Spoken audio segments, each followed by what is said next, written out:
Ben should be able to fall off hogwash. Jasmine, hold on. F. Piers Morgan, Jasmine Crockett drama.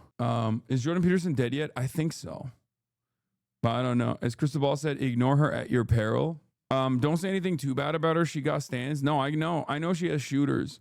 I know they get really mad. She has shooters even in this community, and they get so mad at me. They're like, "You're fucking hateful. You're hateful towards a black woman." It's like, no. I just don't like her politics. Like, this is not, it doesn't matter what anyone's background is.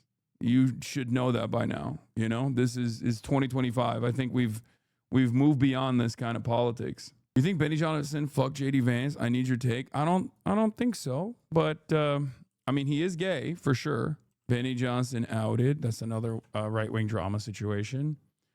Do you think Tallarico is a better choice? It's just very strange because here's the thing, okay? If Jasmine Crockett had all of the Jasmine Crockett qualities, right? Loud, outspoken, confident, right? Bold, fighter, right? But then on top of that, had good politics, or at least had a crumb. If she gave me a fucking crumb of left populist politics, I'd be like, okay. That's something. Give me something. Give me anything. But she gives me nothing. Even Greg Kazar has that background. You know what I mean? Even though he also, even though Greg Kazar is also, I think, somewhat disappointing on issues that pertain to foreign policy. But I don't know. Right-wing drama, Benny Johnson outed, Tim Pool bankrupt, Ben should be able to fall off hogwash. Benny Johnson outed, question mark, Tim Pool bankrupt, Paramount bid for Warner Brothers dispatch later. Get in now. There is this strange phenomena. Yeah, dude, if Jasmine Crockett even had Elizabeth Warren politics, with her style, she would be a much, much more dangerous candidate for the Republicans in Texas, right? That's what it is. And it's crazy because Tallarico on the other side, I get bad vibes off of too, but he does do the left populism a little bit, okay? He does do the left populism, but then on his background, he's got Miriam Adelson money. And that also freaks me out. Straight up, as far as if I were to put Tallarico versus Graham Plattner, this is going to piss off a lot of people because I've been very critical of Graham Plattner as well, even though people think I'm, dick riding him endlessly. I would say I trust Plattner more than I trust Tallarico. Maybe I'm fucked up for that, but Graham Plattner's commentary on its face without his background being called in the question, which obviously should be, but I'm saying what Graham Plattner says right now is infinitely better and infinitely more in line with what I want from politicians than what I even hear from Tallarico, who definitely is more woke or more left populist in from Texas standards. So I don't know. Oh yeah, you're gonna get shit on for that one too. Woke Nazi over Adelson money. Well, okay, but fucking Adelson is a Nazi. What do you mean? Woke Nazi who's anti-Israel. Okay, woke former Nazi, first of all. Woke former Nazi tattoo having, BlackRock mercenary, or Blackwater, mercenary, versus a guy who's still got a Texas preacher who gets money from, one of the most powerful Nazis. It's just not great. It's just not great. Things are not great. Do you see what I mean? Do you understand why I feel a little odd about all of this stuff? I feel a little strange about all of this stuff. It's just kind of it's kind of like a mid-off. Exactly. That's my vote choices. I mean, it's Texas, so you just got to do what you got to do. You just got to see where the cards fall. So anyway, do we have a blast off meme? I'm going to put that on there and then we're going to get into it. We're going to get right into it because there's a lot going on and there is fucking Texas, man. Freaking Texas. There's so much potential and always squandered. Yeah, Texas. All options are shit. Open presses with 25 gifted. Let's go. We're never getting Blexes at this point. At least it's not as bad as Allred. Like, I do feel like Jasmine Crockett and Tallarico are still better than Allred. It's, dude, how bad are the options, man? Like, think about how bad the fucking options are. No wonder people still talk about that first Beto run. Okay? No wonder people still talk about that first Beto run as this like pivotal moment in Texas politics, because he just genuinely was marginally to the left of everybody else. That's it.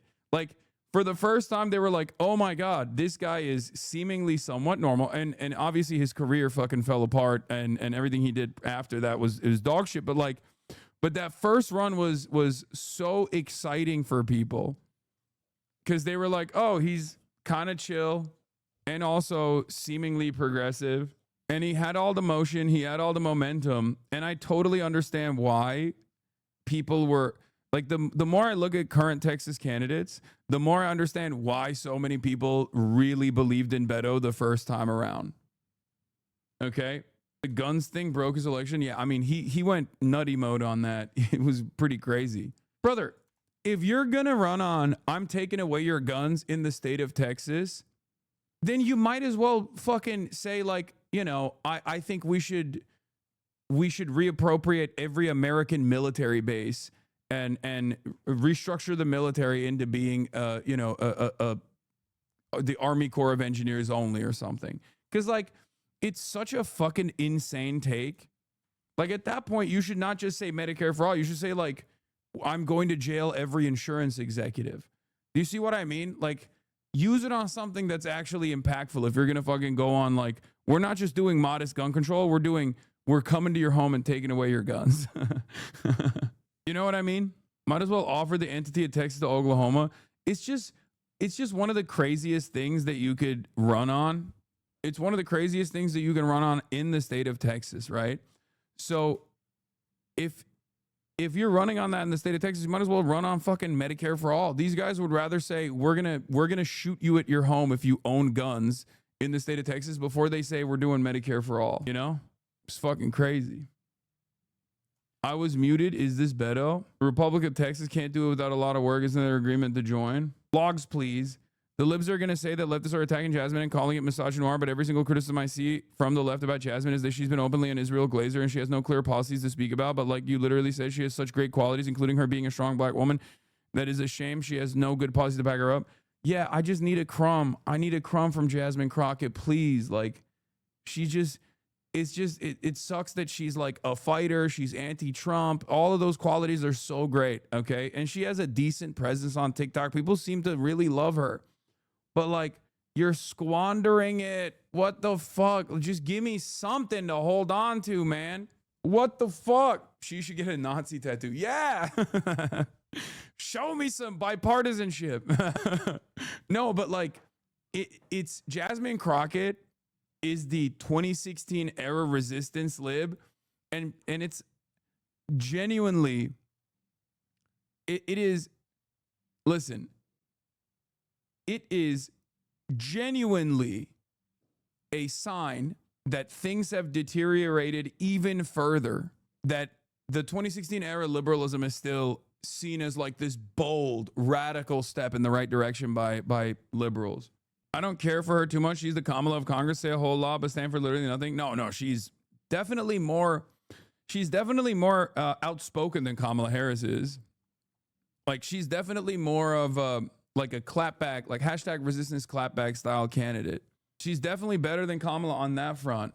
We need young communicators. She can be that person. The problem is she stands for fucking nothing, okay? It is annoying. And also, obviously, she is 17 billion times better than Ted Cruz, but that's not the point. We're talking about the primary, right? Like, we're talking about, this is what we are talking about. She said Latinos who voted for Trump have a slave mentality, and that's why they voted for him. I'm going to be honest with you. That is what I mean. As far as like the gaffes, that's not necessarily a bad thing in this day and age. Like anyone that fucking does like outrage baiting off of that shit is just silly as fuck. Okay. I've heard Latinos in this chat say worse shit about their fucking immediate relatives that voted for Donald Trump. What the fuck are you talking about? Like that's what I mean. Like that kind of shit is actually not a bad thing. That's like low key kind of a good thing. When she said like Greg Abbott was Governor Hot Wheels, like that's raw. That's fucked up. Okay? It's not necessarily a bad thing that you got someone who like says stuff like that, okay? Bro, she literally said Greg Abbott was Governor Hot Wheels. I couldn't believe it. I was like, God damn. I mean, hell yeah. It's fucking awesome. Her recovery on that was kind of bad. Like she didn't land it. She didn't stick the landing at all. But like it just sucks that on the policy front, which is the thing that I do care about, she is just ass. We all call Abbott Hot Wheels for years. I know, but that's us. We're not politicians. Okay. It's a little different when you got a Democrat in the state of Texas saying that.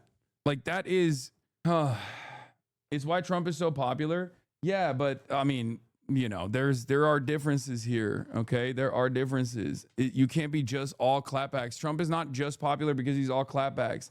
He's also popular because he taps into a very important policy frequency, white supremacist, anti-immigrant rhetoric. Okay, the fuck? Like, that is policy. Build the wall is policy. It's not the best policy. You know, it's not good policy, but it's policy nonetheless. It's something that people are invested in. Anyway, yeah, let's start out with Jasmine Crockett. And also, the New York Times is like talking about how we need to be more hawkish, which is expected from the New York Times. So ass.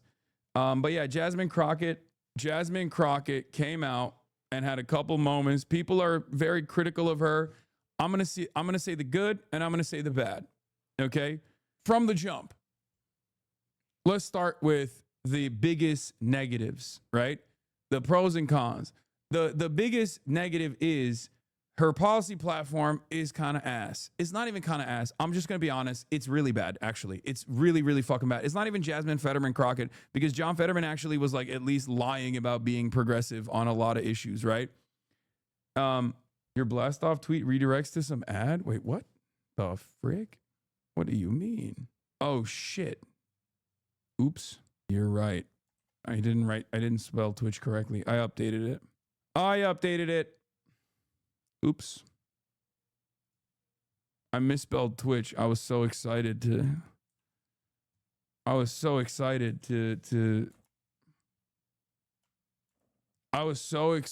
fucking blast off and get started on politics. There's so much going on in the background today. Yeah, because it's Christmas, dude. I'm Christ cucked. I'm the most Christ cucked Muslim out there. You don't understand. Fuck Twitch. I don't fuck with Twitch. Hasanabi. Okay, Raw Girth Minerals. You've been in here for 58 months. You've been fucking with me. Premature eblastulation. Okay. So Jasmine Crockett, right?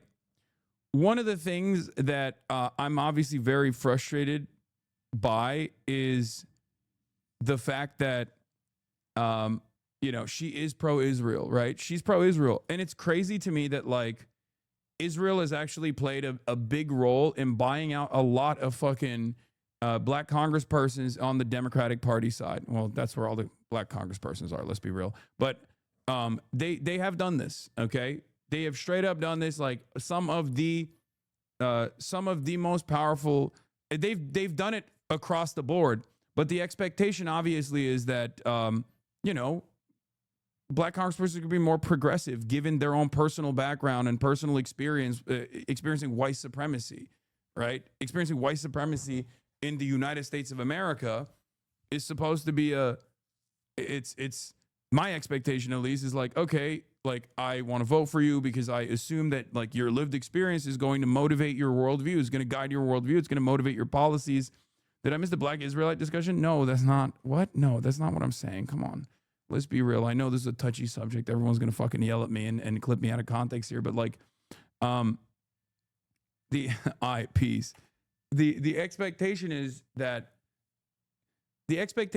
people that go to Israel, especially black people that go to Israel, are going to have a Ta-Nehisi Coates style, like revelation where they look at the situation. They go, what the fuck is this? This is apartheid. What are we doing? Right. And And it's I mean, there's also like obviously the Israeli version of white supremacy as well. It's a little bit different, but it exists. I think another part of this is how the internet has focused so much on APAC. Yeah, I know. That's why I get so fucking annoyed by just APAC, like people focusing on APAC. It's not just APAC, okay? It's not just APAC. APAC is basically the most like popular version of this problem, but there are a million different subsidiaries and all this stuff. Black people are not a monolith. No, of course black people are not a monolith, but black people, every single black person has experienced white supremacy in the United States of America. While black people are not a monolith, every single black person has, to a certain degree, experienced white supremacy, whether they recognize it or they don't recognize it. So that obviously is supposed to be, no, not even black Republicans. That's just how white supremacy works, right? It's such a foundational part of the American experience. So for that reason, the lived experiences, especially of black politicians, my assumption is going to be, that they will see what Israel is about and be like, this is fucking bullshit. Like, I know what's going on here, right?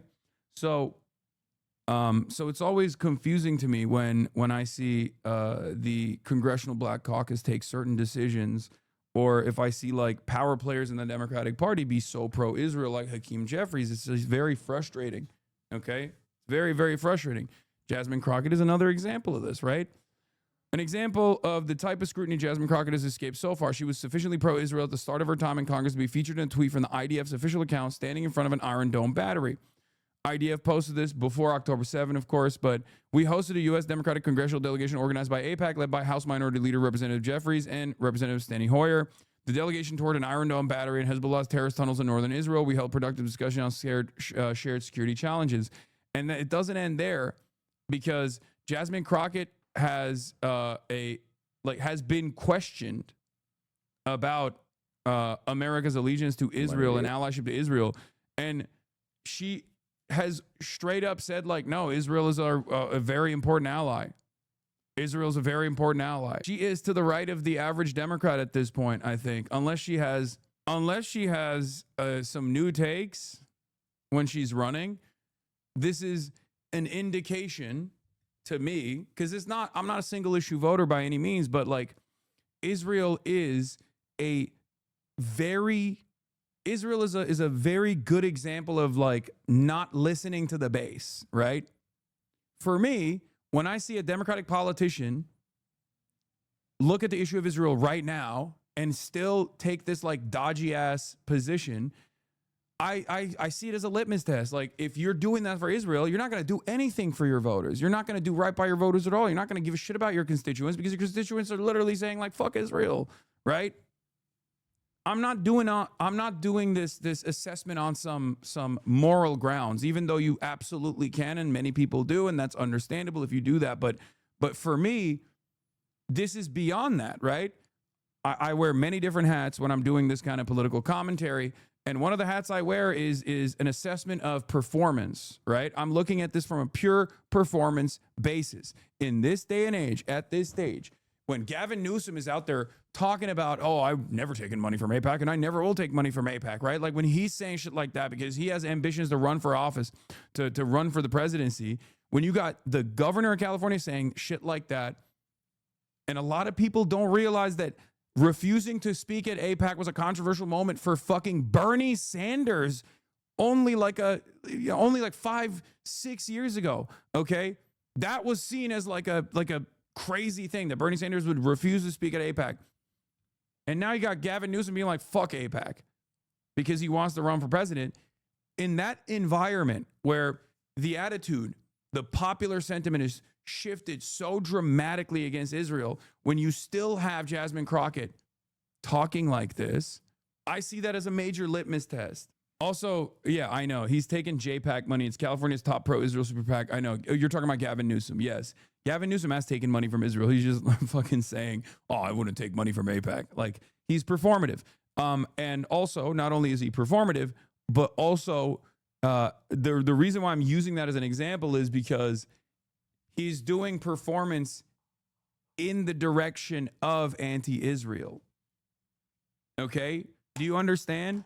he is doing performance. He's doing a performance as a dedicated room reader in the direction of anti-Israel sentiment, which means there is clearly a lot of demand for that kind of sentiment. For me, this goes beyond Israel. I'm not making a single issue argument about Israel, even though many people will see this as such, and it's understandable. Okay? Because it's such a ridiculous thing to still be in support of. But it's not only immoral, not only is it unimaginably immoral, it's also idiotic. And that's the reason why I think it's a very good litmus test, because if you're anti-Israel, when your fucking constituents are demanding that you, if you're pro-Israel, when your constituents are demanding you be anti-Israel, then why would you ever be in favor of Medicare for all, for example, right? Tired of us sending money to Israel. I understand. I also think that if people are going to vote as it relates to foreign affairs, which typically is not how people vote. People typically vote based on how are the gas prices. Okay, but how do you feel? You're a person. You're a politician. How do you feel personally? The tactical, the electoral calculation here, like, oh, people don't vote on foreign policy, is bullshit. Because he asked you that question not on the basis of foreign policy. He asked you that question on the basis of how Americans do care about Israel. That is the most prescient way to cover the issue of Israel. We are giving Israel billions of dollars, and they're doing a lot of fuck shit. Okay? Like, yes, it's correct. Americans don't care about foreign policy, but that's just, Americans don't care about foreign policy when we're like going out and doing wars and stuff like that until it gets really unpopular, and then that's all they care about, right? Having said that, Americans do care about like giving unlimited funds to Israel. They don't fucking like it. So anyone that says, "Oh, Americans don't care about foreign policy," actually, well, they're it's a cop out. Like it's a total cop out. How are my housing costs treating me right now? What's my job situation looking like? Those are the things that typically drive our elections and how people decide how they're going to vote. When you start talking about foreign affairs, if that is going to be kind of like the precipice for determining whether you vote or who you vote for, then I want people to really dig in to foreign affairs, right? Like, and ask the question, which I think is a fair question. I think it's a fair question of all the money, is to ask the question of, well, why do we send money to Israel? Like, what is that about? And learn about the fact that this is an allyship that existed before I was around, well, no, the president was a baby. He was still around, though. It is an enduring relationship, and learning the history of the region in and of itself. And I would argue that the most disputed land in the world is that land. And it goes beyond the Palestinians and the Israelis, but I mean, you can go back to the Romans. So one of the scariest things for me, if I'm being like 1,000 right now, which my team will. Oh God, it's so bad. It's so fucking bad. She's never been super smart. I've never been a fan. No, she actually is. If you think she's not super smart, you're fucking silly. Okay, you're getting lost in the sauce. You're getting caught up with the aesthetics. And if people were to say that you're a little bit racist for that, there's good reason. She's literally a fucking lawyer, man. All these politicians are fucking way smarter than you think they are, okay? She's just presenting herself a certain type of way to be more palatable, to be more appealing. Of course she's fucking smart. She's just bad. She's smart. That's why she's bad. Do you understand? Also, you can be smart and not be able to dance around this issue. She's failing to dance around the issue. She's doing a fucking bad job at she's doing a very bad job of dancing around the issue, because this is one of those issues that's black and white. That's it. Again, that's a great idea in theory, but primaries are literally used to determine the best option moving forward. Why wasn't it an all or nothing victory when they decided to wheel out Biden, or a shutdown, win nothing, show for it? This isn't team sports. Republicans and MAGA are doing active damage to the country. It should be a victory at all costs at this point. Yeah, that's why we're talking about this before the fucking primaries. What are you talking about? There's a primary structure that's going on.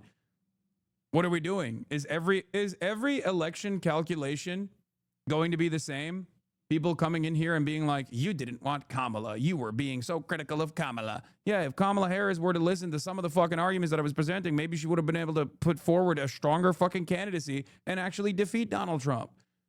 This is my job, okay? This is my job.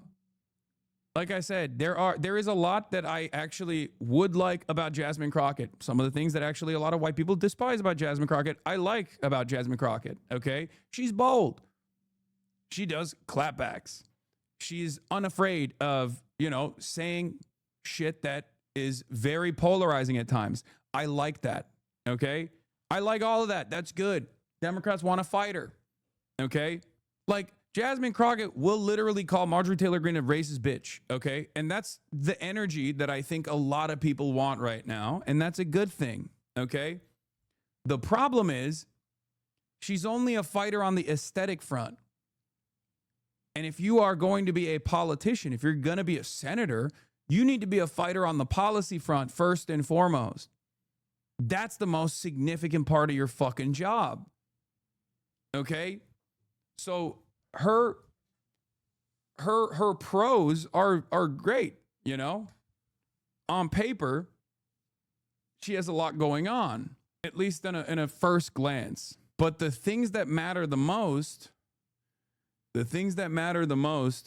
are still going to be anchoring yourself around identifiable policies, okay? Won't beat me up about this later.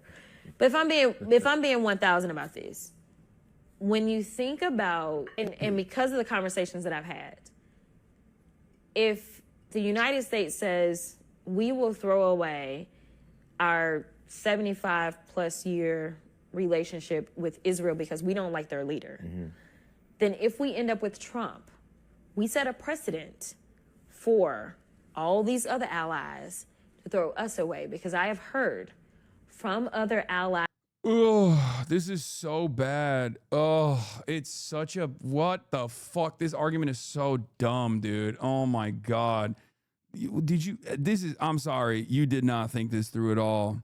This is the worst way to try to fucking defend Israel, which is already an indefensible project, especially for Democrats. Okay? God damn, that shit sucks. God damn. I mean, I don't know at what point she said this. Obviously, it's not like,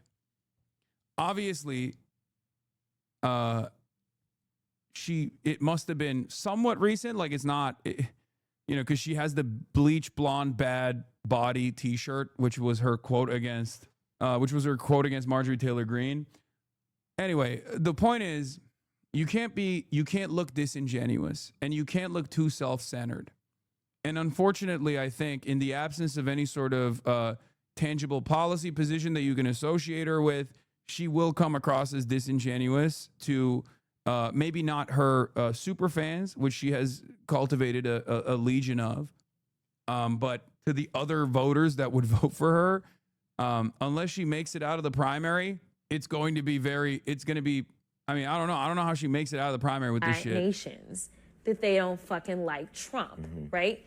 If we lose our allies, now I'm looking at the vulnerability of us, the people that elected me, and I am concerned about whether or not, like, we live in a bubble. You talk about bubbles, we live in a bubble. Because on both sides of us, we got... Mike says something. Liberals see language not as a way to understand each other, to share moments or anything good. To them, language is a tool that makes people give them what they want. And some of chat falls right in every time you weren't here to pick them back up. Jasmine plays a good game for someone so politically inept but not dumb. I don't know. I think...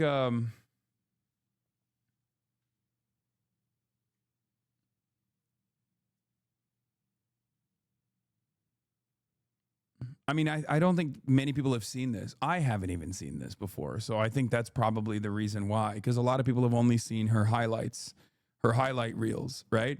And some people that have seen her highlight reel don't like it. They think, oh, she's loud. I don't like that black woman, like that.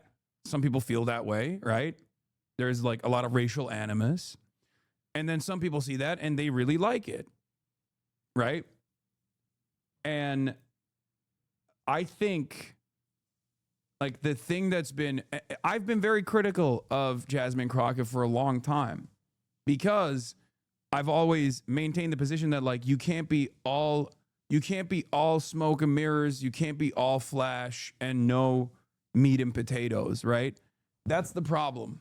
She has the showmanship, which can be polarizing at times, but I think the base wants that, right? They clearly respond positively to Gavin Newsom doing that sort of thing.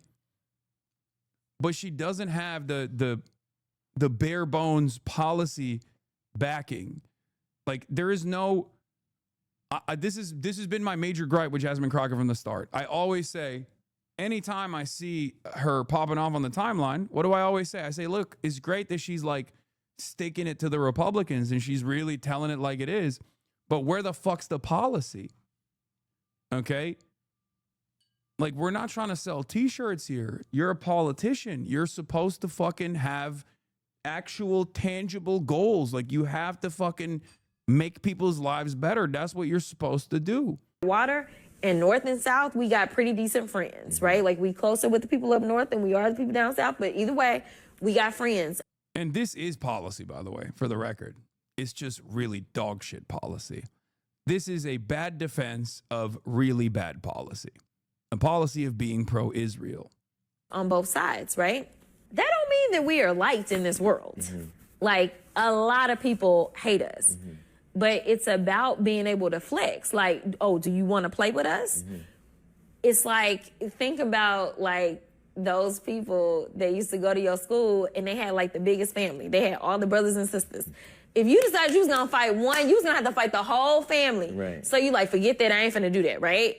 But, like, my dad got mad at you once for talking about how our dancing on TikTok wasn't helping us. And he was like, dancing is a protest that's been part of us always. And I had to explain to him, well, yeah, I know that and understand that as a black woman myself, but she literally wasn't helping us at that time. And Trump, I believe, still got his way. Yeah. Stop defending her, bro. No one's going to call you racist. This shit is what got us Kamala. Wait, what? Defending her? Yo, can everybody fucking just take a deep breath and try to hear the words that are coming out of my mouth? What the fuck are you talking about? Are you listening to any of the words that are coming out of my mouth? What the fuck? First of all, I already started the conversation. If you think that people aren't going to call me racist for any sort of criticism, you're out of your fucking mind. I already know that that's going to happen. I'm telling you, I don't give a shit about that. Okay? And secondly, you're being weird as fuck about it, especially because I already am criticizing her. The things that I'm criticizing her on, however, is not the aesthetics. The aesthetics, I don't think, are a negative here. The aesthetics, as a matter of fact, given where the base is actually a positive for her. Okay? The issue here is perhaps the most consequential problem at the heart of the Democratic Party. Okay? She doesn't have good policy prescriptions that she can anchor her charismatic campaign run around. Okay? Like, oh, we have to flex our military power overseas. Like, who the fuck wants that, man? People, like, she got it right over here. Okay? She got it right here. People actually don't care about foreign policy. People care about, like, how am I gonna make rent? How am I gonna put food on my table? She's right. And then she goes back to, and that's the reason why we have to defend Israel, because we have to flex on our enemies. There's a lot of people who hate us. It's like, oh, what are you fucking saying? What are you saying? I just don't understand it, especially because she's currently wearing a t-shirt that says bleach blonde bad body, right? Because she dunked on Marjorie Taylor Greene and a lot of people liked it. Marjorie Taylor Greene is more woke than she is on Israel. How the fuck is that the current affairs in the United States of America right now? Are you fucking kidding me? Are you fucking kidding me? I'm sorry. That is unacceptable. Wake the fuck up. God damn, dude. What game are we playing here? Marjorie Taylor Greene, under no circumstances, should be better than a Democrat trying to run for fucking Senate on Israel. Okay? That right there is a major fucking issue. Be adults. Do you want to fucking beat Republicans, or do you just want a crumb of power so you can fucking get lobbying funds and send your children to the best schools and make them wonderful participants in this devastating a destructive, self-destructive capitalist structure. They're saying Crockett has nothing going for her, yapping it up amusingly as a net zero value. If your policy's dog shit on every single topic, there's no need to give her any credit. To be honest, she got nothing of value to add. No, I think there is potential. The problem is she's squandering the potential for bullshit. And squandering the potential for bullshit like this is actually not just like, oh, another Texas race lost. This is like, at a certain point becomes life or death. Okay? That don't mean that we are liked in this world. Like, a lot of people hate us. But it's about being able to flex. Like, oh, do you want to play with us? It's like, think about, like, those people that used to go to your school and they had, like, the biggest family. They had all the brothers and sisters. If you decided you was going to fight one, you was going to have to fight the whole family. Right. So you, like, forget that. I ain't finna do that, right? But, like, if it's just one kid, we may go jump you, right? That's the difference. And so for a Bro, do you not realize that the new meta is that being anti-Israel means you're a Nazi? Notice how all the crazy people like Candace are the only voices of reason when it comes to Israel. It's by design. Yeah, except that's not working. And the only thing that's doing is making people go, okay, I'm a Nazi then. Do you not understand that? Because you're not going to be able to shame people back into a pro-Israel position. That's not going to happen. No, that chatter is not actually on copium. That chatter is right. If you noticed, all of the most popular anti-Israel voices, with the exception of someone like myself and maybe like Zoran Mamdani and maybe a handful of other people, every single anti-Israel voice that gets nonstop coverages is Nick Fuentes, Tucker Carlson, Marjorie Taylor Greene. Okay? Why the fuck do you think that's going on? People don't realize that, like, simply associating all of the top anti-Israel voices with like anti-Semitism is not actually going to make Americans go, you know what? This is embarrassing. We really got to be more pro-Israel now. No, it's making them go, well, I guess we agree with them because they're the fucking loud and proud and bold voices on the anti-Israel cause. Because the major issue changed already. Okay, you can just keep blaming TikTok over and over again until the cows come home, but it's too late. It's too fucking late. How many times does Rashida Tlaib get to talk on television about her perspective as a Palestinian American, her anti-genocide position? How many times does Ilhan Omar get to talk about that? They brought up Ilhan Omar because Donald Trump has been directly attacking her, saying she's a parasitic garbage person that needs to be deported and denaturalized. But on the issue of fucking Palestine, these are like, the media is rarely picking these voices as leaders in this cause. And when there are candidates that are getting their moment in the spotlight, like Zoran Mamdani, and they openly use that moment in the spotlight to criticize Israel, people still fucking turn around and try to punish them for it. They try to get them to shut the fuck up. They endlessly cover how anti-Semitic they might be. Oh, Jewish feelings, Jewish feelings, Jewish feelings, over and over again. It's so sinister. It's so cynical. People are annoyed with this stuff. Average people see this stuff. Even the dumbest guy you know sees this stuff and hears this stuff nonstop and goes, okay, I don't give a fuck about Jewish feelings. Okay? It's ridiculous. It's fomenting anti-Semitism. It's galvanizing and legitimizing actual anti-Semites. Toothpaste is out of the fucking tube. People really need to restructure their commentary. At most, if they were smart, they would try to retreat back into a liberal Zionist position. You know what I mean? An advocacy for an Israel that doesn't exist, but at least in the Western world, they could like retreat to a liberal Zionist position and be like, well, you know, Israel does a lot wrong, and, you know, maybe we should dial back our support for it or something like that. But instead, they're just going full tilt like it's fucking...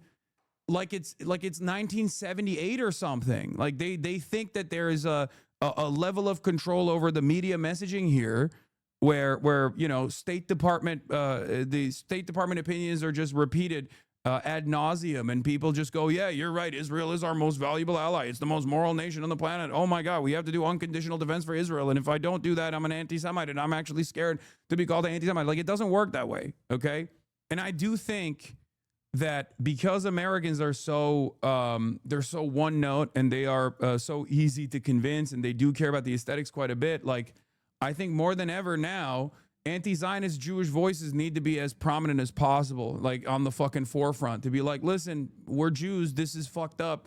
This is ridiculous. You know what I mean? If you want to truly combat anti-Semitism that's growing, you got to put fucking anti-Zionist Jews on billboards, okay? Because the average American does not believe that that an American Jew cares more about America than Israel at this point, and there's polling to prove it. Okay, I saw Matt Iglesias point that out on a poll. They did a new affinity poll about 18 to 34-year-olds.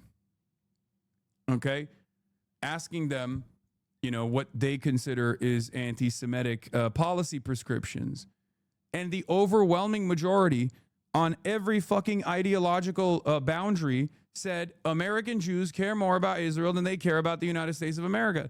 Every single one. Every single fucking one. How do you think we got here? It's because every fucking outlet, from the far right, the Nick Fuentes of the world, down to fucking CNN, CBS, all New York Times, and all liberal news, is consistently saying, if you actually say some shit about Israel, you're going to hurt Jews' feelings, okay? And if you constantly fucking repeat that over and over again, yes, Americans are going to look at that and go, I guess Jews care more about Israel than they care about America. All of these Jewish advocacy groups, in unison, actively defending Israel's interests, actively saying that if you say something about Israel, you're anti-Semitic. Taking out ads, synagogues and rabbis taking out ads on New York Times, being like, we're actually super offended about this candidate taking the majority position. I don't understand how people don't realize, like, how bubbled in can you be? How much tunnel vision can you have that you don't realize that you are actively pissing people off against all Jews? Okay. Yeah, here it is. The Yale polling. Look at this. Jews in the United States are more loyal to Israel than the United States of America. Okay. The 18 to 22 demographic, 16% strongly agree that Jews in the United States are more loyal to Israel than to the United States of America. 18 to 22%, 30% agree, 36% disagree, 35% neither agree nor disagree, 22 to 29, 24% agree, 38% disagree, 40% neither agree nor disagree. This is the voter sentiment, okay? This is like a broader outlook amongst generations. I mean, look at the 65 plus percent. You still got 16% somewhat agreeing to that sentiment, okay? There's a Harvard or a Yale youth poll that came out. Didn't you just yesterday make fun of the Republicans for thinking they could control people's minds by scooping up all the news media organizations, just saying, not attacking? No, this is a demonstration that it's not working. That's my point. All it does is create more resentment. That's it. If you scoop up all the media outlets and then keep pumping fucking pro-Israel sentiment, keep consistently saying, if you say we shouldn't give billions of dollars to Israel, then every Jewish person is going to get mad. Jewish feelings over and over again. People look at that and go, okay, I guess American Jews care more about Israel than they care about fucking the United States of America. Do you not understand that? That it doesn't work. It actually doesn't get people to get on board. It doesn't get people to be on board with like giving money to Israel. It doesn't make people go, you know what? You're right. I should be considerate to Jewish feelings. It makes people go, why the fuck am I constantly hearing about Jewish people's feelings? What the hell is this? Especially when it comes to, this foreign allegiance. Anyway, is Kai shedding like crazy currently?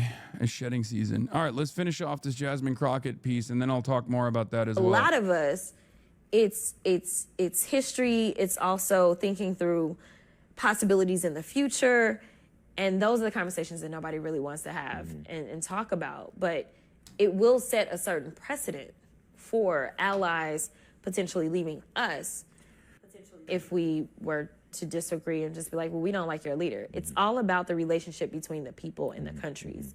It's not about who their democracy elected, because frankly, I have heard from a lot of leaders, and they were like, we thought y'all had lost y'all mind. And so once we got Joe Biden back, they were like, okay, y'all back on track. And now they like, what are y'all doing? Do people not understand why the Somali jokes are popping off? The general public understands the absurdity of Israel? Yes. And it's ironic because mainstream media can't even talk about the Somali jokes that are going super fucking viral right now, all over TikTok, all over social media, because that would require them to talk about how the Zionist argument is fucking ridiculous. Yeah. This has been the number one thing on the timeline, and yet I have seen zero news coverage about this. Okay? They talk about how, you know, the Somali population is under attack and stuff, but they never talk about the fucking memes. And the reason why they can't talk about the fucking memes is because, yeah, I saw this. I don't know what the hell this was, okay? To dislike certain ethnicities is racist. To see Jews as equal is anti-Semitic. I don't know what the hell this article is, but every now and then, I mean, this is an old article, but every now and then there will be a guy, okay? There will be someone that writes a fucking insane article on Times of Israel that I feel like is like every now and then. It's from 2022. Listen to me. Every now and then, because Zionism is a supremacist ideology, okay, there will be an article that slips through, like what was it? Fucking the other one, Jerusalem Post, famously being like, well, southern Lebanon actually is a part of Israeli territory when you think about it, and or Jews need living room. Like, you know, every now and then there will be an article like this that makes people go fucking insane. It is what it is, you know. There's a lot of diversity of opinion here. It's not, I don't place a lot of emphasis on shit like this. But getting back to Jasmine Crockett, okay? This is ridiculous. This is a ridiculous argument. Here she says it would be one of the scariest things to stop giving taxpayer funding to Israel because we don't like Netanyahu. That would endanger the 75-year allyship between our countries. And for me, when I see this, not only do I find this to be morally repugnant, okay? Not only do I find this to be morally repugnant, but I also see it as something even beyond the moral repugnance. I see this as like an incredibly fucking stupid way to run a campaign. It shows me that you are not invested. It shows me that you are not invested in you know, being a good politician, being a decent politician that cares about that, even cares about the impact that her policy agenda might have on voters, or even cares about actually winning an election beyond trying to win with her own methods. It's, you know, she has more charisma than Kamala Harris, 100%.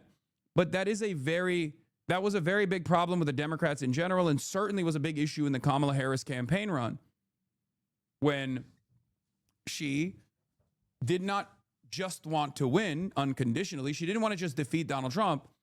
She actually wanted to win with the allegiances that they cultivated. And they lost for that reason. They were fine with making the tent larger on the Republican side, but also reducing the number of people to their left flank.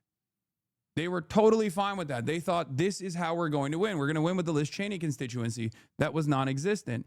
And you can't win elections like that. You will keep losing to Republicans if you do this. Okay, so there is an electability argument here as well that's absolutely ridiculous. Anyway, here it is. This was another moment. How will you make voters who previously voted for Trump, particularly given that you have been an outspoken critic and he has inserted himself, just take your campaign video as is. He has inserted himself at every turn when it comes to your commentary. How will you convert those who are supportive of him to voters for you? Yeah, I don't know that we'll necessarily convert all of Trump's supporters. That's not our goal. Do you need to? Our goal is to definitely talk to people. No, we don't. We don't need to. Our goal is to make sure that we can engage people that historically have not been talked to, because there's so many people that get ignored, specifically in the state of Texas. Listen, the state of Texas. Guys, hold on. Okay? She's not wrong. It's just, this is unironically the Bernie method, okay? Except it's not going to fucking work if your top donors are private healthcare companies and you're not anti-Israel. How the fuck do you think you're going to get low propensity voters in the state of fucking Texas without hitting any of the popular positions? Her policies are the opposite of things that low propensity voters care about. People who are low propensity voters, who you do need to bring back into your campaign, are only going to respond not because you're fucking dunking on Republicans or whatever. They're only going to respond to your campaign positively if you take popular positions that they don't get to hear from other Democrats, other establishment Democrats. It's fucking ridiculous. This is why I'm saying it's like it's squandering all the confidence that she has. She's telegenic. She has the capacity to be charismatic, and she's just wasting it away for fucking bullshit ass establishment, no politics, having ass positions. Okay. This is 61% people of color. We have a lot of good folk that we can talk Jasmine to. Crockett W. We know I love that Jasmine when Beto Crockett. came really close, Beto, who is a progressive, we know that he got 65% of the Latino vote. So what did they do after that? They specifically went after Latinos. We know that he got close to 90% or right there at 90% of the African American vote. So honestly, what we need to So how is she not stupid then? It's not about stupidity. It's more sinister. Okay. It's not. It's too self-absorbed and too self-interested. do is start talking to the vast majority of Texas. I think my message is very much a mainstream message. I don't know who disagrees with the fact that affordability is a real thing, except for the president, who says it's a Democratic hoax. So, again, I noticed this even with, no disrespect to Afton Bain, but I noticed it was even Afton Bain's campaign, right? Just simply saying affordability is not going to fucking work. Zoran didn't just say affordability. Oh my fucking God, I hate liberals so much. It's not just saying affordability. Affordability is just a word, okay? Where are the policies? What are you going to do? Zoran had plans, okay? Even if they were far-fetched. There were policies. Put the policy in the bag. Put the policy in the fucking bag. Affordability when it comes to healthcare is a major problem. It's actually a very salient issue right now. There was a whole government shutdown battle that revolved around it. What is your policy on healthcare? Medicare for all, single payer. Do it. Say it. Say you're going to ride for it. What are we doing? But when somebody goes to the grocery store nowadays, whether it's in East Texas or whether it's right here in Dallas, Texas, or whether it's in Austin or West Texas, let me tell you, they are looking at those grocery prices and they are thinking we deserve better. Knowing that we do the amount of trade that we do in the state of Texas, yet right now there are these unwarranted tariff wars that is directly impacting us, knowing that we do agriculture big in Texas. We do everything bigger in Texas, but we do ag big, and understanding that we are hitting record-breaking bankruptcy filings by our farmers. Listen, my message is real simple. I'm looking out for you, your survival, and the survival. The absolute worst thing that could possibly happen here is like, and I totally can see this happening because like I've already experienced this in my own community as well with some Jasmine Crockett defenders, is like is people refusing to listen to what I'm saying, and then the broader message turns into like, oh, you're racist, you're doing misogynoir, okay? And some people will be doing that, of course. Many people will be doing that. It's fucking Texas, and she's a black woman running for a Senate seat as a Democrat. That's going to happen. But if people automatically take that defensive stance, even when it's true, right? And I said this about Zoran on an identity side that was personal for me as well, right? If Zoran Mamdani from the start talked about Islamophobia and how devastating it was, or how damaging it was, he wouldn't have had any time to talk about the policies that is the reason why he was able to build a coalition, right? And I worry that this will be the only fucking line of defense, because in the absence of any sort of policy prescriptions that she's running on, okay, all that will remain is people saying, people criticizing her style, and then defenders of Jasmine Crockett turning around and being like, you only care about her style because she's a black woman. So tariffs have nothing to do with price and affordability? No, it's not enough. Also, you said she's still way better than most of the Democrats. That's fucking bullshit. She's literally not better than most of the Democrats. What are you talking about? Every Democrat has criticized the tariffs. The fuck? Of your kids as it relates to affordability, being able to actually go and access healthcare, being able to send your child to school. The only area where she's better than the Democrats is that she is bold and outspoken and takes it gets in the faces of Republicans. She is a fighter, at least on the aesthetic side.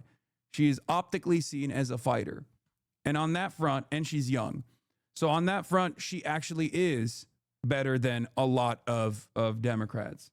I keep calling her bald. Man, shut the fuck up. I'm saying bold, B-O-L-D, okay? It's good. People want that. People need that. Being able to afford a roof over your head. If that's not, what Trump supporters want, then fine. Then they absolutely won't listen to me. But I'm here for the everyday person, the person that's not the billionaire on the list that Trump has decided to take care of, but the people that he left sitting out in the cold, just like he did when he... Is Jasmine not a fighter? I was under the impression that she is. Yes. The reason why you are under that impression is because you've seen the TikTok clips of her yelling at Republicans. And that's a good thing, right? That's the reason why she has a lot of, popular vibes around her. Okay. But it's not just that she is that's why I said that's her pro. Okay. But the cons are pretty significant. Okay. She's great at clip farming, but where are the policies? Because if you are not defined by the policies that you're advocating for, then you will get fucking destroyed. Okay. Decided to be sworn in, and he decided that Inauguration Day, he would have it inside while so many of his lawyer supporters were outside. Okay, you're great here. Okay, great. You're here for us. Can you tell us how? I already said it. Come out with an anti-billionaire position, taxing the rich, paying for more social safety nets in the state of Texas, saying that you're going to expand on the availability of housing, not with a public-private partnership, hopefully with some more government initiatives, and most consequentially, I think, Medicare for all. This is a Senate run. You can say things like that. You're not running for, mayor of New York. Link up with some tenant unions. Post up with some labor unions. Run on shit like that. Identify a couple major policy provisions, major policy prescriptions, and keep spamming them. Okay? How about opposing this AI regulation ban? Oh, there's also, she's also like, she's a big crypto person too, right? That's what I've heard. Anyway, low propensity. She says she wants to activate low propensity voters, which isn't wrong. Left populist. Pro-Israel. You type like my parents? Oh, shut up.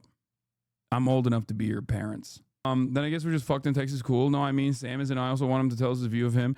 I don't really trust Talarico either, but at least not on the aesthetics front, but at least both on the aesthetics front, but more so on the policy front, he at least like leans into the left populist policies a little bit. The thing that I'm actually worried about with Talarico is the Miriam Adelson donations, Yeah. Her voter record is not great. 20% progressive bill, less than 20% progressive bill sponsorship. She really sponsors progressive legislation. Real progressives write and push bills. They just don't vote after the fact. She accepts crypto PAC money, over $2 million in backing from crypto industry super PACs. Voted to pass the Genius Act. She went to Tel Aviv, which was paid for by the AIEF, right? Here it is. American Israel Education Foundation. That's the photo that we showed back in August in 2023.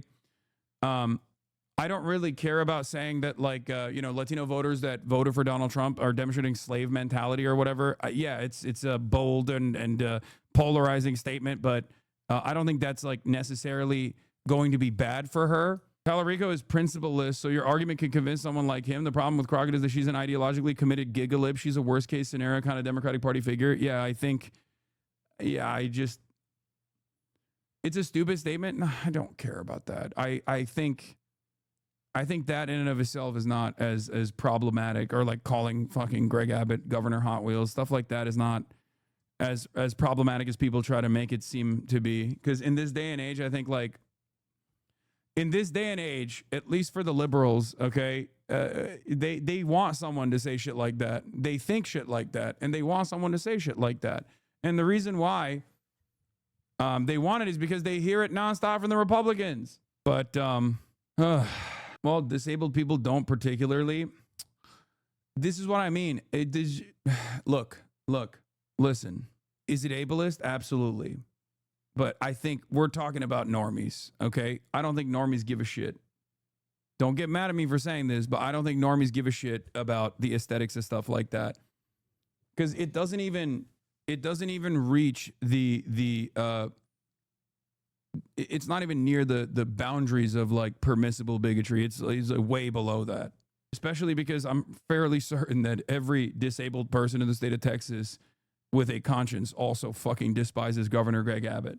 Well, yeah, I mean, you clearly don't. Come on, we're talking about elections, man. Please go ahead. Do this argument about how if someone was saying this about black people, you'd be singing a different tune. And experience the silliness of the counter narrative that you're demonstrating. Different forms of bigotry are more permissible. Let's be real. Misogyny is very permissible, for example. You can be outwardly misogynistic and it won't ding your candidacy. That's not to say that it's appropriate, okay? I'm not saying it's fucking appropriate. I'm just telling you, do people give a shit about it? And the answer is fucking no, okay? Don't shoot the messenger, please. No, you can't be a Dem doing that. That's the point. No, I think Dems want that shit. Okay? Dropsite did a video about her just now. Jasmine Crockett is running for Senate in Texas. And if you haven't followed her closely, you probably assume that she's running as something sort of like a Bernie Sanders style, like squad type candidate. One of the sort of like the radical progressive wing of the Democratic Party. But she's not. And that's because, she's very good at getting a lot of media attention and savaging Donald Trump and Republicans. You've probably all seen her doing that on MSNBC or CNN at one point or another. But if you actually look closely at her career, it's quite wild. She's actually basically just a corporate Democrat who is just looks and acts a little bit differently. I covered her first race in 2020. I have an anecdote about that race in my book about the squad, in which she's confronted with the question of what to do about crypto, because these crypto guys are going around the country. They were going after anybody that they thought was going to regulate them, and they were supporting anybody they thought would be friendly. And multiple people on her campaign told me that she just said, look, what do I have to do? Just tell me. And they're like, well, if you sign this policy statement and post it on your website, they won't go after you and they'll probably give you a lot of money. She's like, cool, do it. That same campaign, she also attacked her Democratic opponent for taking corporate PAC money, bragging that she had taken no corporate PAC money. Within months of that, she started taking corporate PAC money, and since then has taken hundreds of thousands of dollars of it. And of course, if you're going to capitulate on those issues, you're also going to cave on Israel. She went to visit Israel on a trip paid for by AIPAC. There she is. And has overwhelmingly just voted the party line when it comes to sending weapons to Israel. So when it comes to corporate power, crypto, Israel, she's a very standard Democrat. When it comes to style, I'm going to be honest with you. If she had done that trip, right, but then turned around and was daggering Israel for the last year, right, and was like, oh, I've changed my mind on this. This is fucked up. Because, like, I grade politicians on a curve, right? If she had that experience and was like, well, I was a green congressperson, whatever, right? Like, and I did this, but now I know that it's like fucked up. I would definitely be a lot more forgiving. Okay. But the very fact that she's still riding for Israel this far in means that not only is this, morally reprehensible, but it's also stupid. You are not going to win low propensity voters with this kind of attitude. This is precisely the reason why Democrats lose on low propensity voters.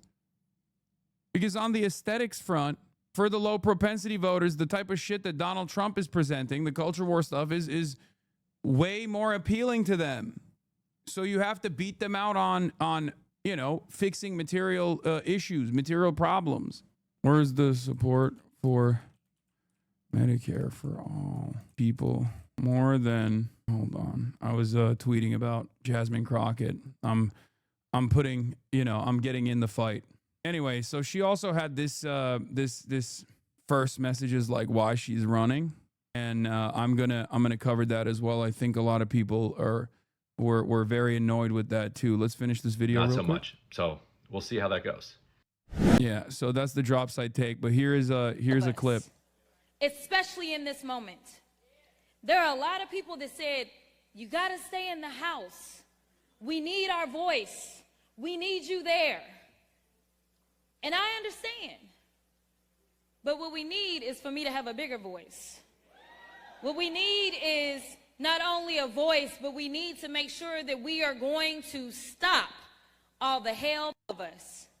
Especially in this moment. She's not cosplaying as a revolutionary, for chatters who are saying that. It's ironically the opposite. If she was cosplaying as a revolutionary, she'd get more fucking support from the low propensity voters. She's just not cosplaying as a revolutionary at all. She's cosplaying as a corporate Democrat, an establishment Democrat with a younger face. That's it. That is a problem. Okay? And like I said, Israel plays a major role in this. There's a reason why a lot of people see Marjorie Taylor Greene as pivoting in the right direction.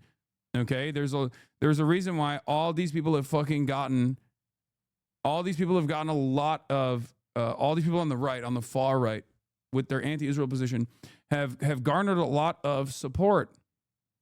Okay, that's because people are there already. It's the popular position. You come out and you have a fucking pro-Israel stance in this day and age. It's fucking ridiculous. What the hell is this?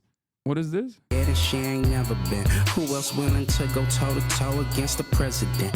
Yeah, this is, listen. This is exactly the type of shit that like pops off on TikTok. This is why TikTok loves her. TikTok loves her, by the way. For those of you who don't know. If you're unfamiliar, the Gigalibs love Jasmine Crockett. They love her. She has tremendous support. She has a really fucking solid base of support on TikTok.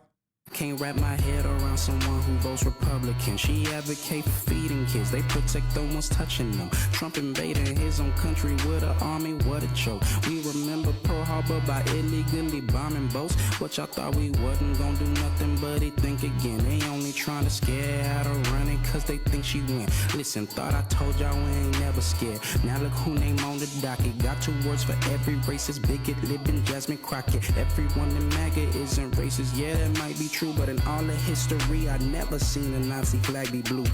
The chatters who were comparing her to Hillary got it wrong because she has Riz. She's just race gender swap Bill Clinton 30 years later with the same brain broken worldviews. Yeah, I don't know. I don't know what the best analog is here, but yeah, it's not Hillary Clinton. It's not Kamala Harris. She does have more Riz. She does have more Riz than all of those candidates. Okay.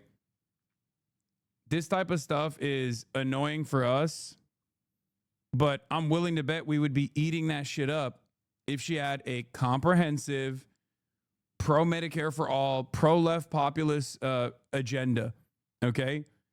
If she was running on that shit, we'd be eating this up. But there's no substance beyond the aesthetic flair. It's just Obama again? No, it's not just Obama again. Obama was bad because he betrayed the policies that he ran on. Y'all are talking about fucking, like, y'all are talking about Obama. Obama said he was going to do card check. Like, what are you talking about? He was way more progressive with, like, active, with the policy that he was talking about. He was fucking anti-Iraq war, daggered Hillary Clinton on that. No, it's not even a comparison. Obama actually lied. Yeah. Obama lied. People died. Okay. Yeah, Matt Stoller is correct. It says Jasmine Crockett is a generic Democrat. She's not a progressive or a centrist. She's a great communicator. She takes corporate money and crypto money and APAC money and just kind of says generic talking points and clever quips to Trump. Jasmine Crockett's bid is the latest on that Dems are facing a Tea Party-style revolt by progressives. Voters are very, very angry. Liberal Senators Van Hollen and Murphy are in talks with anti-establishment Senate candidates. Yeah, I don't think Jasmine Crockett is an anti-establishment candidate at all. I think that's fucking bullshit. And I don't even think Tallarico is an anti-establishment candidate. I think he's more malleable than Jasmine Crockett is, but I think Jasmine Crockett is absolutely an establishment candidate. There is no... This is literally the reverse Kamala Harris of like assuming someone is progressive because they're a black woman. You know how like everyone was saying, oh, Kamala Harris is too progressive. She's too liberal. She's too liberal. Why the fuck did they say that? Yeah, because she was a black woman from California. And that's exactly what's going on with Jasmine Crockett, where people are like, oh, she's a progressive. She's a progressive. Why? Because she's a black woman from the state of Texas. Is that why she's progressive? She's not. What are we doing? There is this blanket approach. There is this blanket approach to people that I think even liberals engage in from time to time, like they're doing here when they see like when they hyper focus on the identity in the background. Your identity and your background only matter as far as how much it guides your worldview, how much it guides your lived experiences, guide your policies, your ideology, your worldview, what you are advocating for, what you stand for. Okay?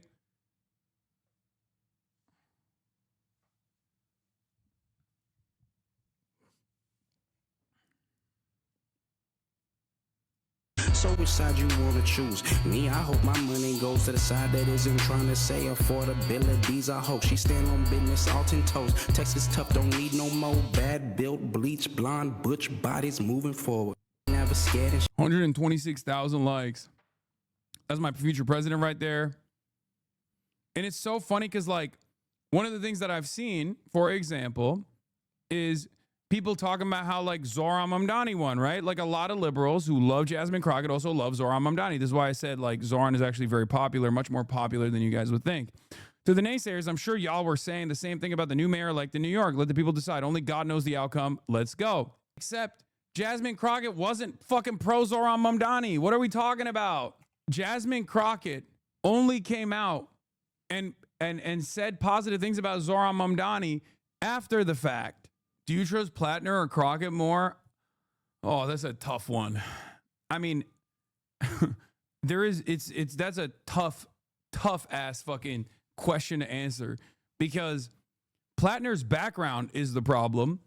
His foreground, what he's saying now, is not the problem. Okay?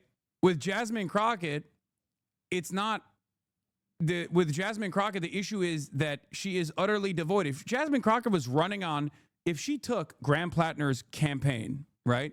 Not the chest tattoo or the fucking background of being a machine gunner in the Marine Corps that was like, you know, that was tasked with like defending Abu Ghraib prison or going into Blackwater. But like the actual positive, if you literally copied Graham Plattner's platform and pasted on the Jasmine Crockett's website and got her to fucking say the same shit that Plattner is saying, then she'd be perfect. She would do LeBron numbers, okay?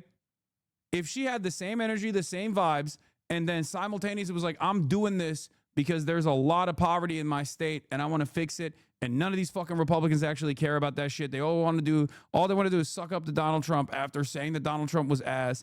They still turn around and they kiss the ring. I'm here to fucking fix that. I'm here to fight for you, regular Texans.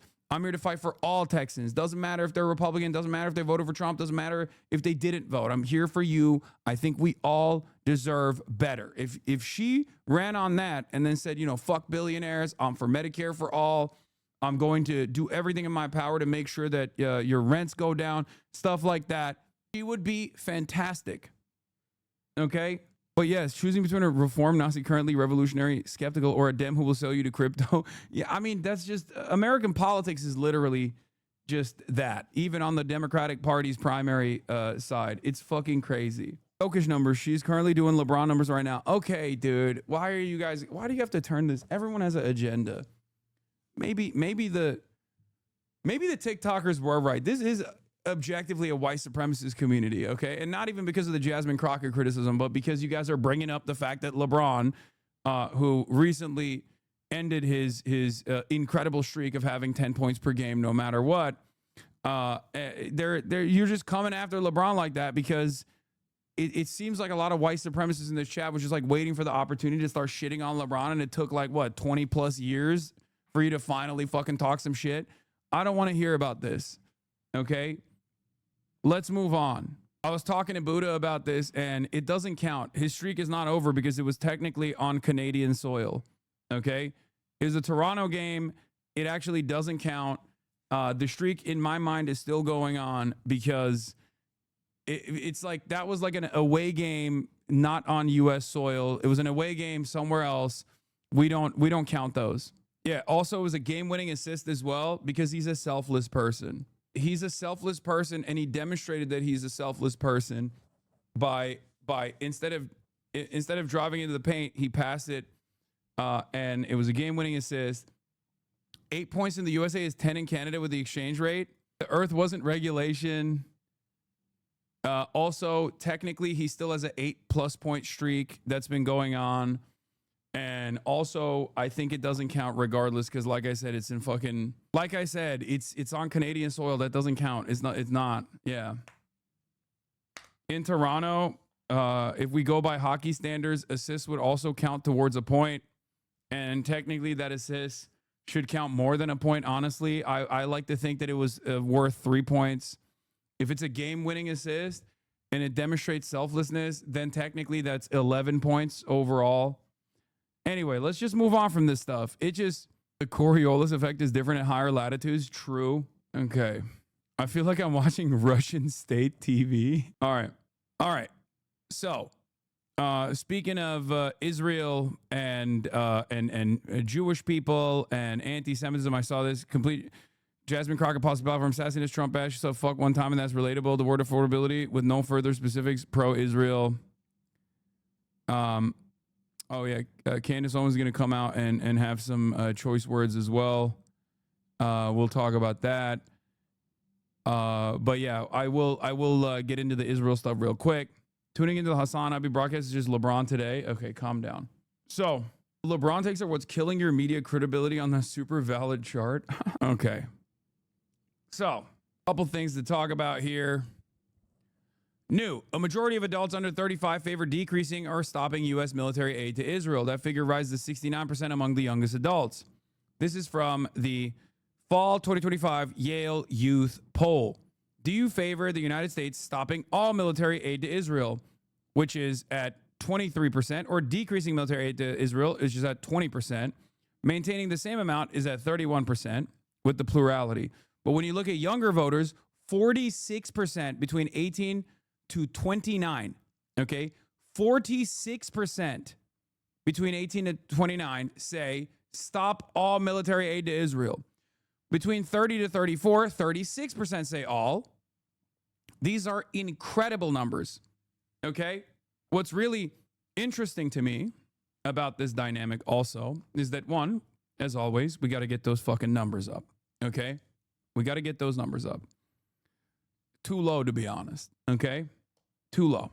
However, what is interesting to me is that there are not a lot of people who are unsure at this stage. 16%, 13%, 12%, 22%, 29%, 35 to 44 is the only demographic where there is like a 30% unsure about what to do with Israel.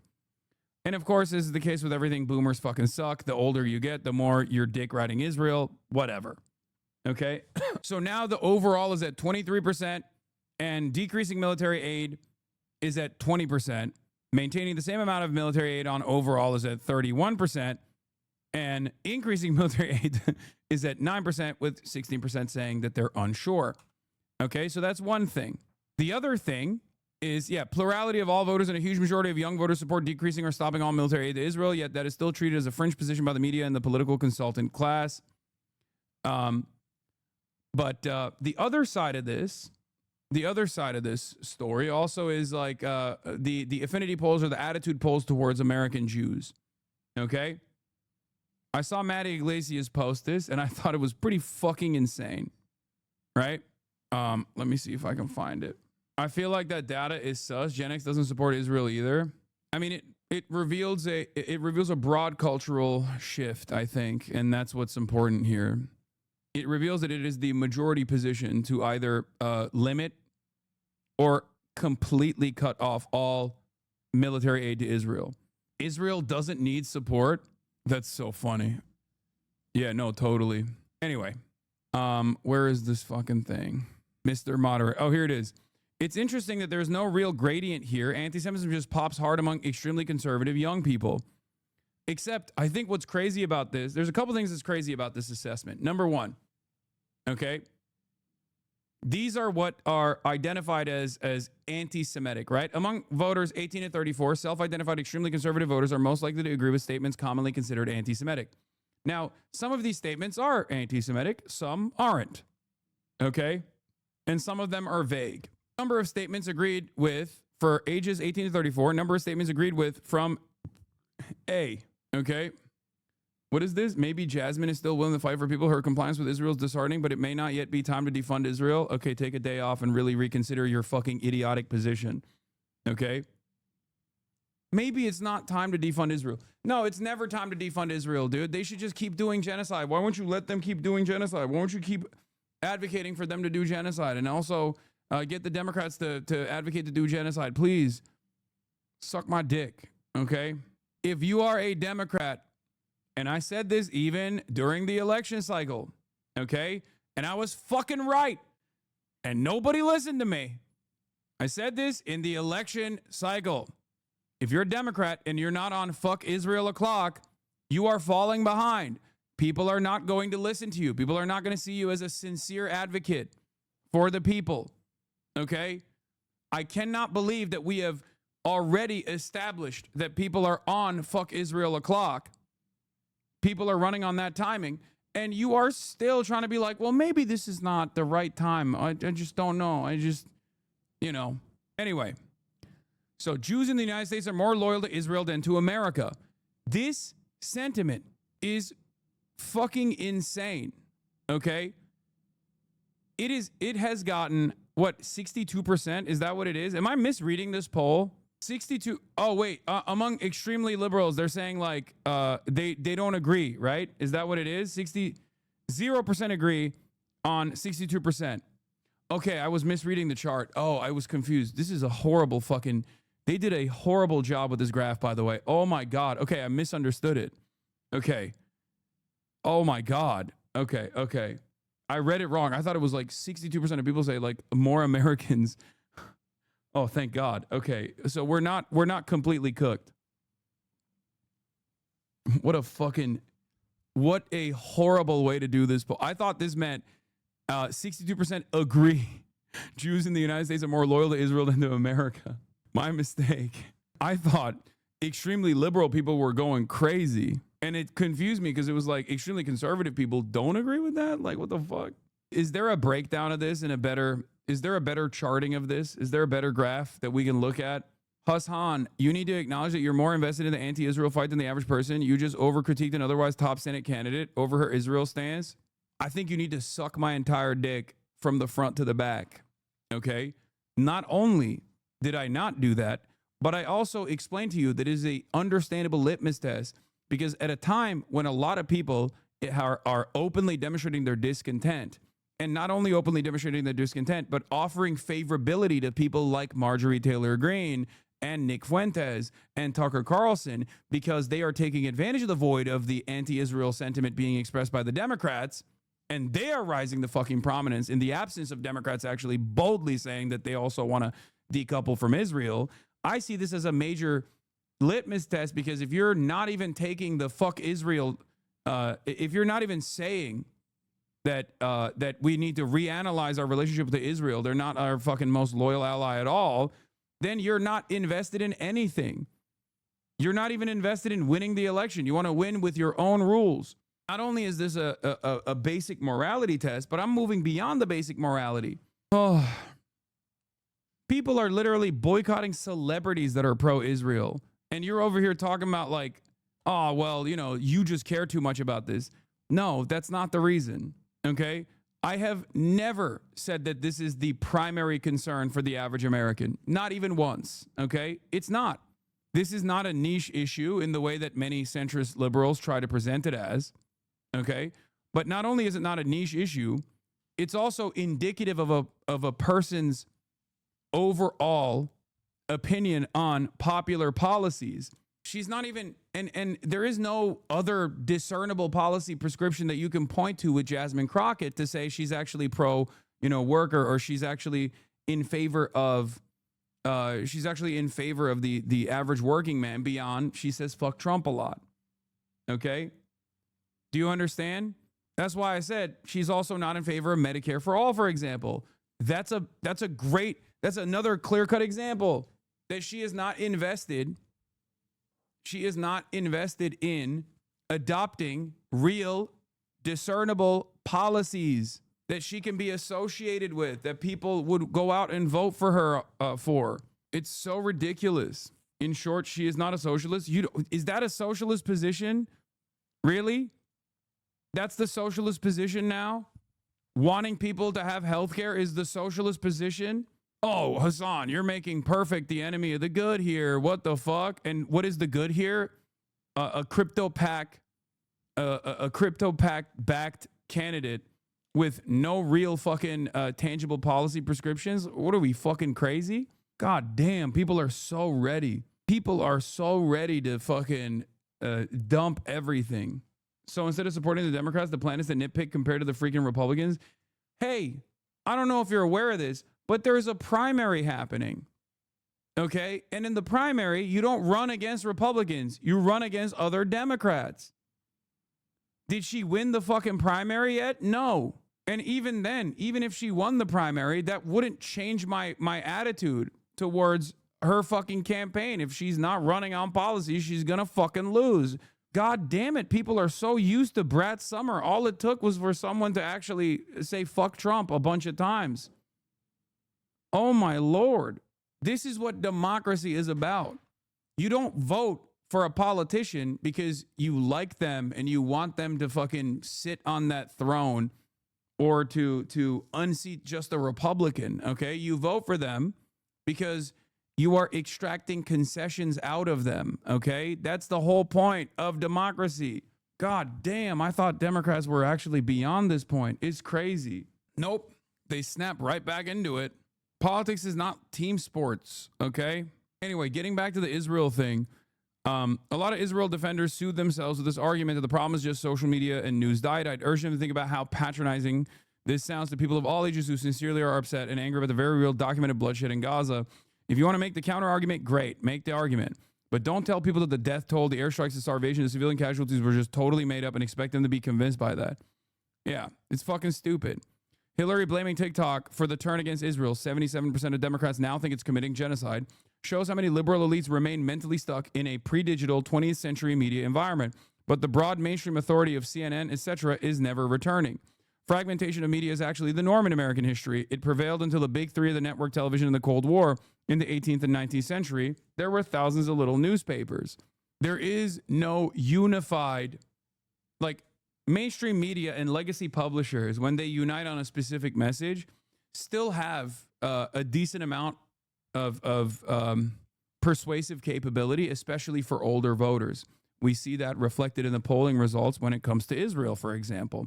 But the reality of the matter is most people don't get their news from legacy publishers anymore. They get it from people like myself. They get it from TikTok. They get it from social media.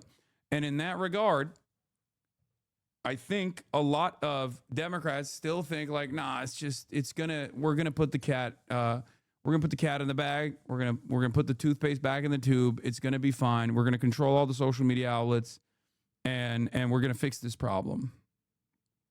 Okay. Oh yeah, this is younger voters are more likely to agree with Jews in the United States and more loyal to Israel than to the United States of America.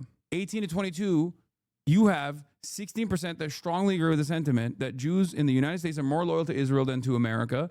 14% some would agree with the sentiment Jews in the United States are more loyal to Israel than to America. Okay? And this shit is growing. And they're not this isn't significantly larger than even, it seems, the 65% demographic as well. How do we get here? How do we get here? How do we arrive at the conclusion that Jews are more loyal to Israel than they are, American Jews are more loyal to Israel than they are to the United States of America? Is it because Nick Fuentes? No, it's not because of Nick Fuentes. It's because the message from mainstream outlets is that if you are criticizing Israel, you're criticizing Jews. And that is the reason why Nick Fuentes has been able to actually gain more prominence, because he's basically saying the same thing that like Jake Tapper is claiming, but he's saying it's bad. Jake Tapper is saying that as a defensive posture because he thinks it's good, but most people don't think it's good. If you spend all your time doing this conflation over and over again, thinking that this is going to be a solid defensive posture, and Americans learn that, Americans hear that over and over again, but they already hate Israel, they're going to start saying, okay, I hate Israel, and all Jews care about is Israel. They care about Israel more than they care about America. 37% of Republicans surveyed by the Manhattan Institute believe the Holocaust of Jews in Nazi Germany was either greatly exaggerated or did not happen. Is a fucking insane poll, by the way. It's insane. The Holocaust of Jews in Nazi Germany was greatly exaggerated or did not happen, as historians describe. 37% said true, 56% said false. COVID-19 leaked from a lab in China, plus 38, 65% say true. 2020 presidential election was decided by fraudulent ballots or hacked voting machines. 51% say true, 40% say false.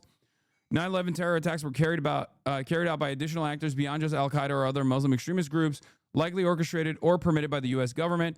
41% say true, 48% say false. That's an interesting one. NASA faked the 1969 Apollo 11 moon landing. 36% say true. This is surveying Republicans. This is the answer for the Republicans. So 37% of Republicans think that the Holocaust was either, the Holocaust either didn't happen or was greatly exaggerated. Childhood vaccines cause autism. 33% say true. 48% say false. That's actually the most interesting one, because this shows me that the Republicans are not as anti-vax as people would have you believe. I thought that would be much higher. I thought that'd be higher than the Holocaust one, at least. My brother is convinced Jews did 9/11. What do I say to him? You might be cooked. Depends on the vax. Okay, stop. Anyway, all right. Where was it? There was another thing that I wanted to talk about here. Obviously, we're going to do the fall off of the Republicans in a second, but let's talk about the Trump bailout for American farmers, and then I'll get to the lifeline for.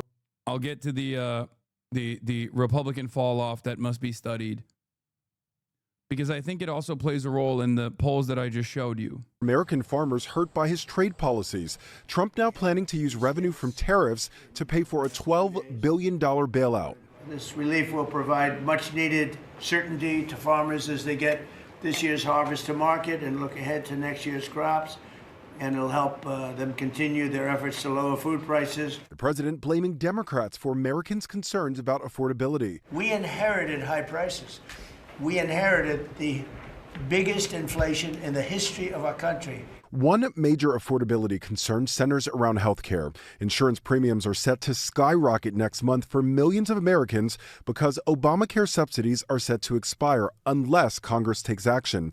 But some lawmakers say they're not optimistic a plan will come together in time. We don't live in La La Land. The Senate is expected to vote this week on a bill from Democrats that would extend Obamacare tax credits for 3 years. But that bill is expected to fail because it does not include reforms to Obamacare that Republicans want. Democrats' great scheme to fix health care, Obamacare, has failed. So what are Democrats proposing to do this week, Mr. President? Introduce reforms? I hate these motherfuckers so much. They keep saying Obamacare has failed. It's like, bitch, your solution to Obamacare failing is not expanding the social safety nets and doing Medicare for all. Your solution is to continue forcing it to fail further. It's so crazy. They don't even have a solution. They just want it to fail so they can further fuck over the working poor in this goddamn country. It's disastrous. It's disgusting. Perhaps try a different approach. Republicans have no plan. They are so divided between themselves they can't even put a plan together. Welcome to a very special episode of The Conversation. Of course, libs have hot takes on letting these farmers suffer because some voted for Trump. I've said this before and I'll say it again. I don't want my tax dollars going to bail out farmers who overwhelmingly voted for the man who bankrupted them. They need to pull themselves up by their bootstraps and stop relying on government assistance they are against. Yeah, I don't think this is a solid approach. Okay. I think the appropriate thing to say is that he's offering a bailout to the farmers that voted for him after he fucked them over. And it's going to be too little too late regardless. Anyway, we got President Donald Trump, the conversation with Dasha Burns, but I'm not going to do that. I'm not going to do that yet. Okay. I'm not going to do that yet. We're going to do the fall off of the Republicans real quick before I get to that, because remember, we were just talking about the Yale study and Republican attitudes in general from the Manhattan Institute study. And I think that's a big part of the reason why Ben Shapiro is fucking failing in a disastrous way. Things haven't been going great for Ben Shapiro. This is Jose's video, The Sharp Fall of Ben Shapiro. Okay? Has he been banned yet? What? You're talking about Asmongold? Who has not experienced a fall off at all. As a matter of fact, he's basically sucked up the rest of these, the rest of the audience that left Ben Shapiro and everybody else, for the record, seemingly. This is from Disinformation Tracker. I briefly covered this yesterday. Okay. Says, Asmongold smiles and nods as Nick Fuentes tells Piers Morgan that Hitler was cool and black people belong in prison. Watch his chat on the right erupt with joy and support. As Mein Kampf routinely praises Fuentes. They plan to collaborate, but he cries when I call him a Nazi. He's got 18,000 likes. Okay. I also quote retweeted this and said, lots of apolitical centrist liberal slop tubers spent the last 2 years calling outspoken pro-Palestine content creators anti-Semitic terrorists while aligning with this guy, by the way. They created fake outrage and drama every day while the right grew its momentum on Twitch. They kept saying Hassan dominates Twitch. Woke politics dominates Twitch, as people who are ostensibly on the apolitical side or the centrist side or even the liberal side. They kept saying it, and good job. You got it. You got your wish. You were able to really push for this, and it happened. Okay, way to go, everybody that did that. Yeah, not a single dissenting voice on Twitch, they used to say. Well, here's a dissenting voice, which is ironic because the context nuke said not a single dissenting voice on Twitch, but Asmongold was already a dissenting voice on Twitch. He was already popping at that point. Okay, Asmongold is based. I agree.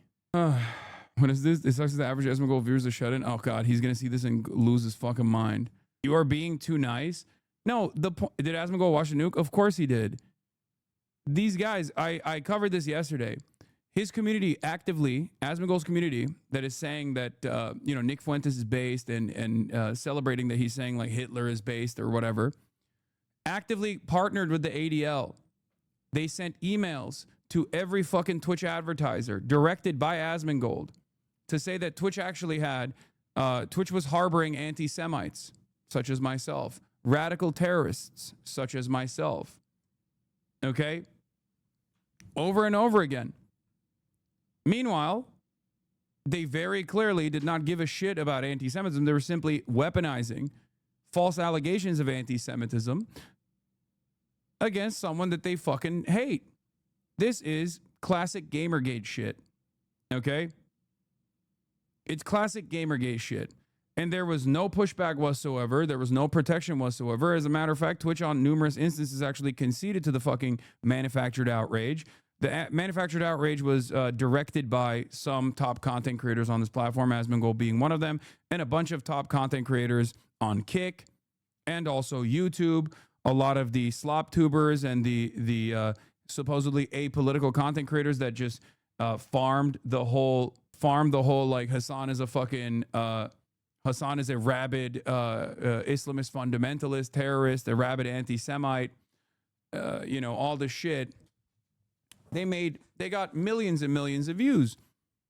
And in the process of the millions of views that they garnered, okay, there was a lot of discontent around not only Twitch, but around the position that myself and many others were advocating for. Okay? And this wasn't just right-wingers. That's the difference. That's the problem here. There was a different version of this kind of commentary for every single ideological delineation. For the liberals, Kaya, no. For the liberals, okay, It was Hassan is a spoiler for Kamala Harris. He actually disrupted the Kamala Harris campaign. He single-handedly undermined Kamala Harris. Okay? For the right-wingers, of course, it's much easier. Hassan is a Muslim terrorist, blah, blah, blah. And for some liberals, they also went that. They also were, you know, invested in that narrative. And here we are. Here we are.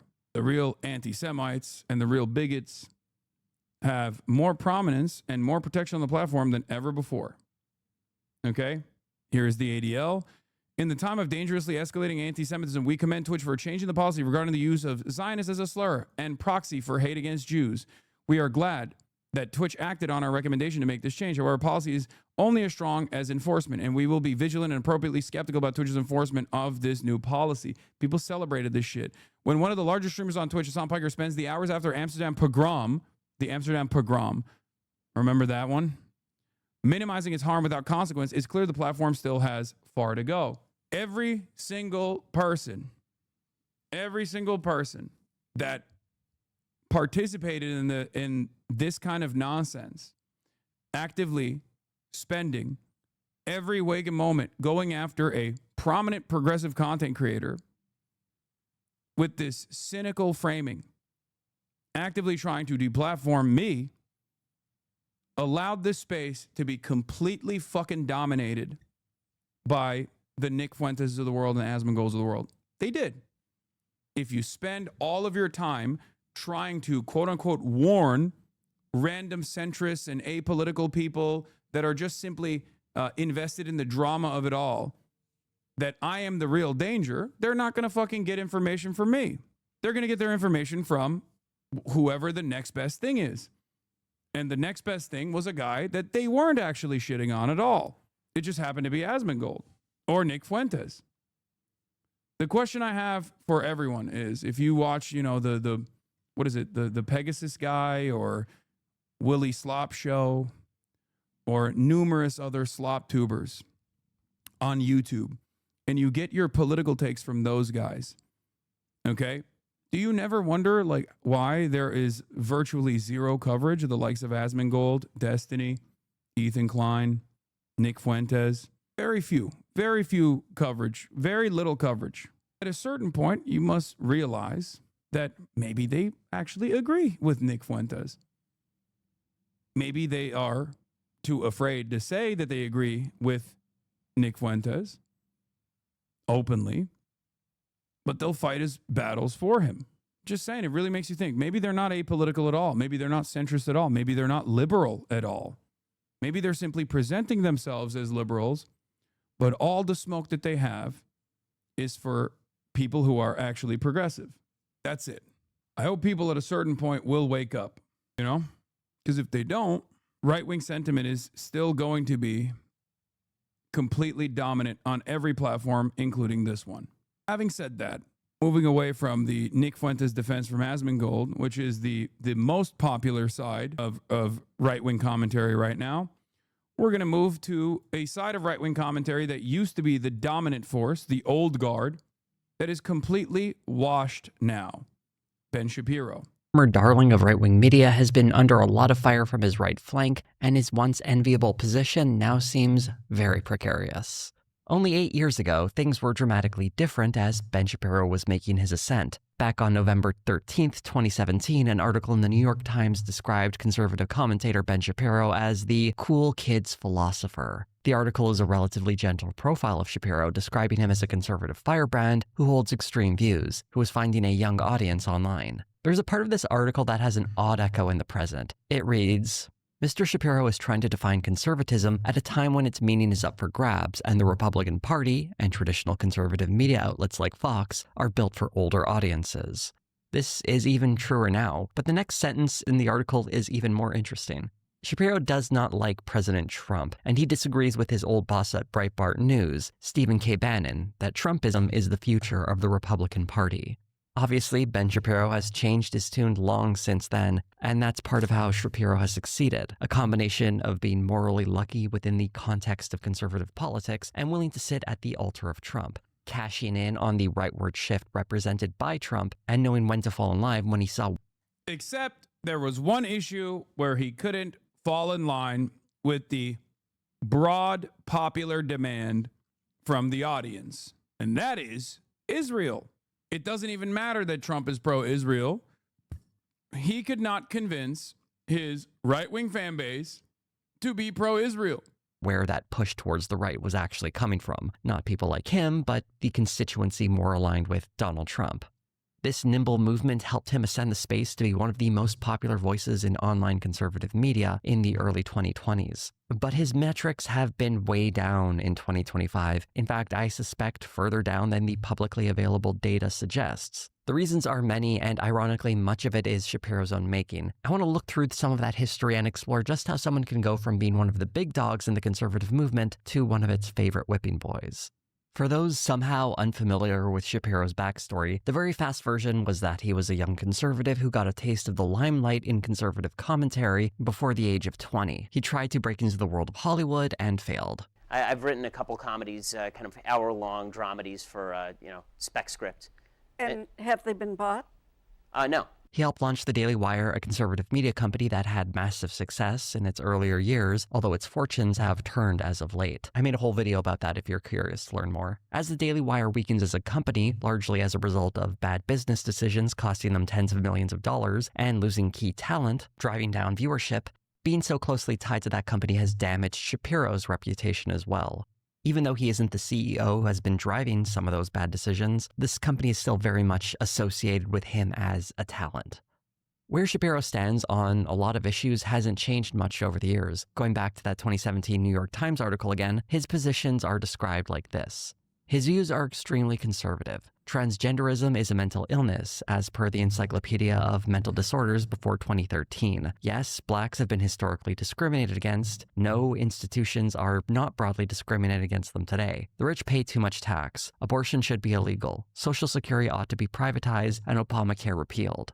This is something I just want to mention off the top that, while Shapiro is currently losing ground to people more extremely right-wing than he is, back in 2017 he was already considered pretty far-right too. That should tell you a lot about the state of modern conservatism right now, at least in the media space. One key issue is that Shapiro has been a steadfast supporter of Israel, making him vulnerable to criticism as he continues to run cover for the obvious genocide happening in Gaza, a sentiment that became... It's literally, I'm telling you, I saw this happening and I called it ahead of time, like Babe Ruth. It's Israel. That's it. And if he was Christian and still kind of pro-Israel, but at least could like dance around the issue, he wouldn't have lost as much support. But the very fact that he is openly Jewish and super pro-Israel, like overtly pro-Israel, is precisely the fucking reason. I said this for the last 2.5 years, pretty much. He was already on a downtrend to begin with. He was already on a fucking downtrend to begin with, but that was it. Every Republican that would not actively say, not just like Israel is wrong and bad, but also on top of that, even say that Jews are wrong and bad and love Israel, was going to get fucking pounced on. More popular in mainstream media throughout 2025. In addition to that, there are several prominent right-wing creators, specifically Nick Fuentes and Candace Owens, who very much hold a grudge against Ben Shapiro. As Shapiro's view numbers sharply dropped through 2025, he was motivated to respond to the growth. Charlie Kirk's method for this was being, not Jewish, he's Christian. Okay.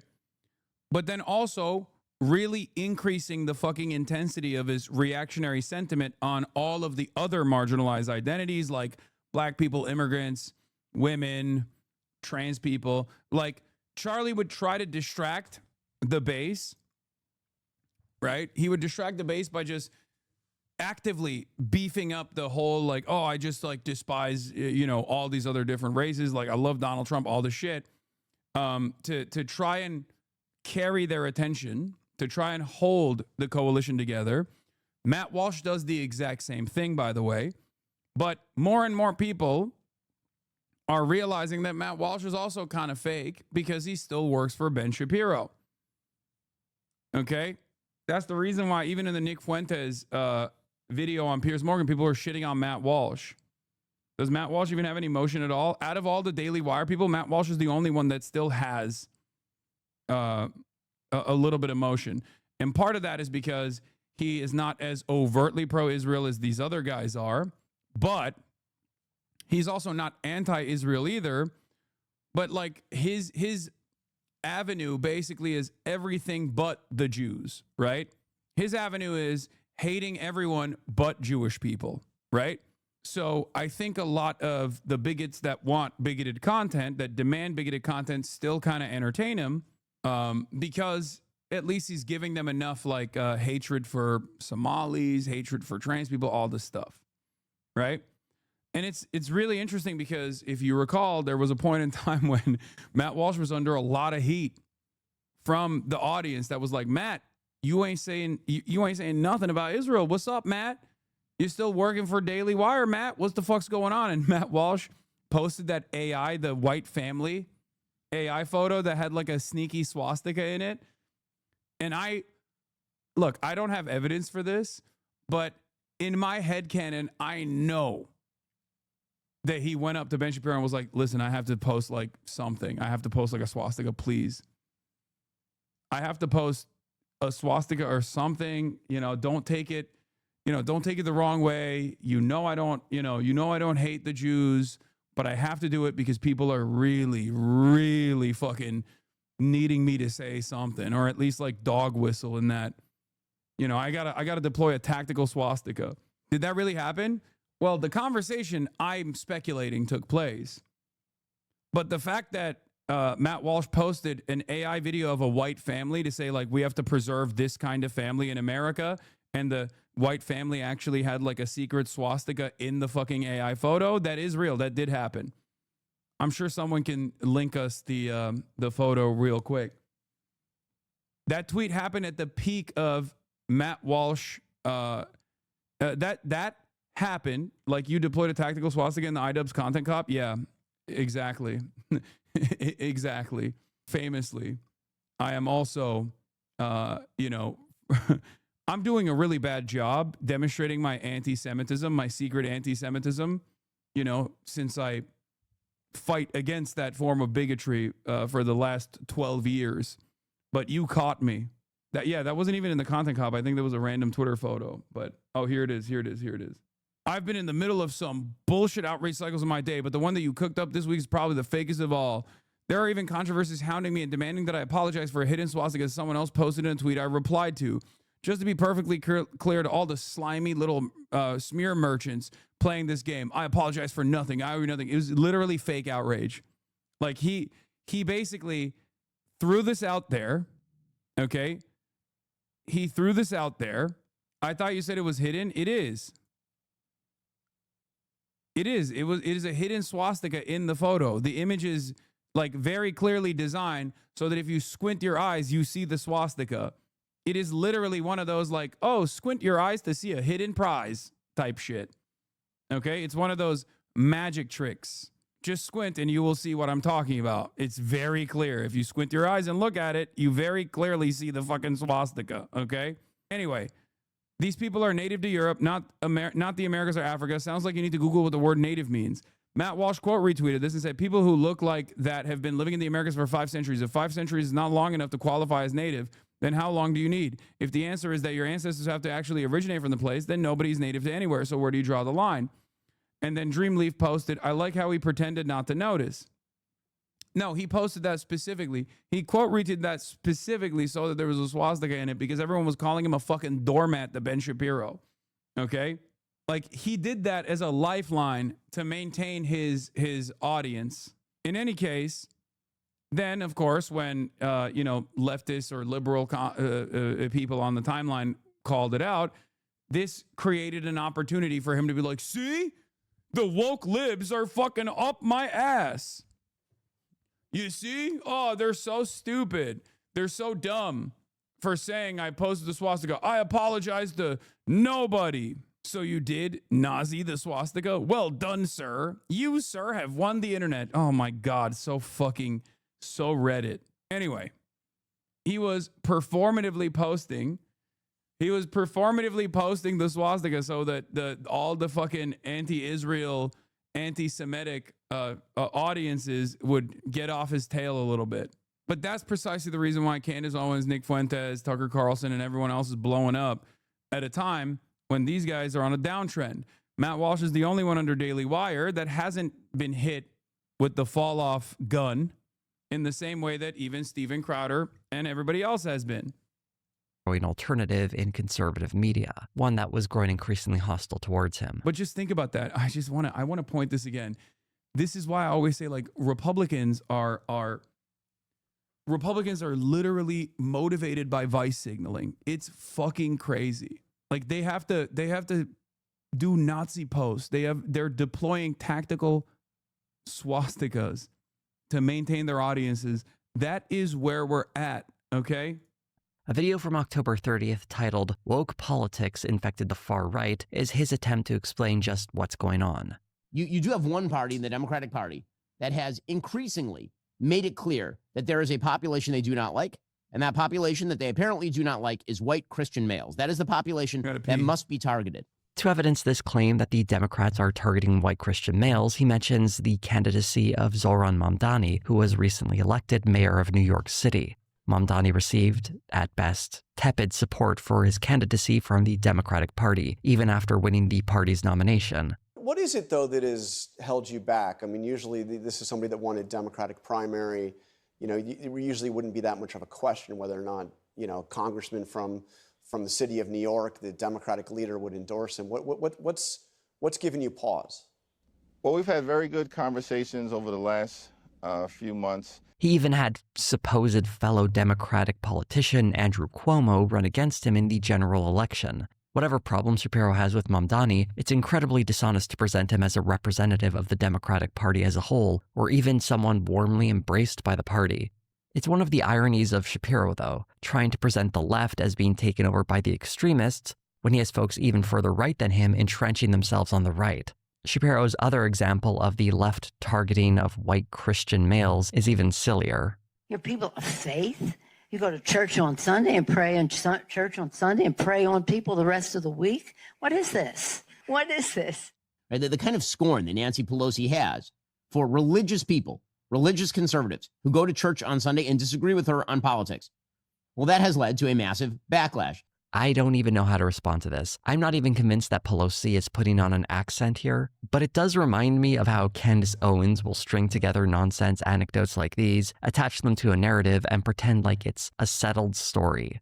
Again, another irony considering Candace Owens and Ben Shapiro are very much at odds when their methods are quite similar. He gets sillier later on when he talks about how speaking Spanish is completely fine, but apparently when Mamdani does it, it has an undertone.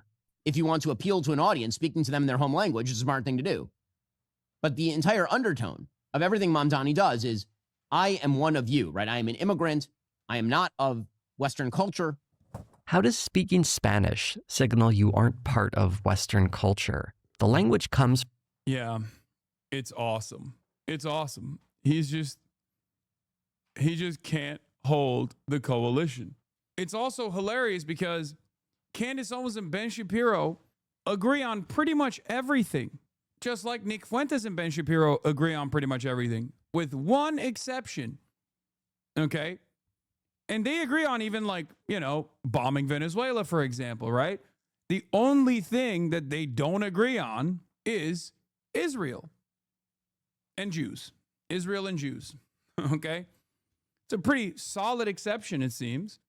It's such a consequential exception that a lot of these people that spent their whole lives learning about how to be more effective as a racist in the marketplace of ideas from Ben Shapiro have basically all abandoned Ben Shapiro now for the Nick Fuenteses of the world. From as far west as you can get in Europe, and it's spoken almost exclusively in the Western Hemisphere. What he means by Western culture here, I suspect, is whiteness. It's the only thing I can imagine him meaning because he's certainly not talking about geography. The problem with Shapiro's argument here isn't that it's laughably silly, at least that's not the problem I want to spend much time on. The problem is how similar it sounds to arguments made by white nationalists like Nick Fuentes. Although Fuentes hates Shapiro, I doubt there's much he'd disagree with when it comes to Shapiro criticizing the Democrats for attacking white. So you're telling me Nazis stopped liking a Jewish man?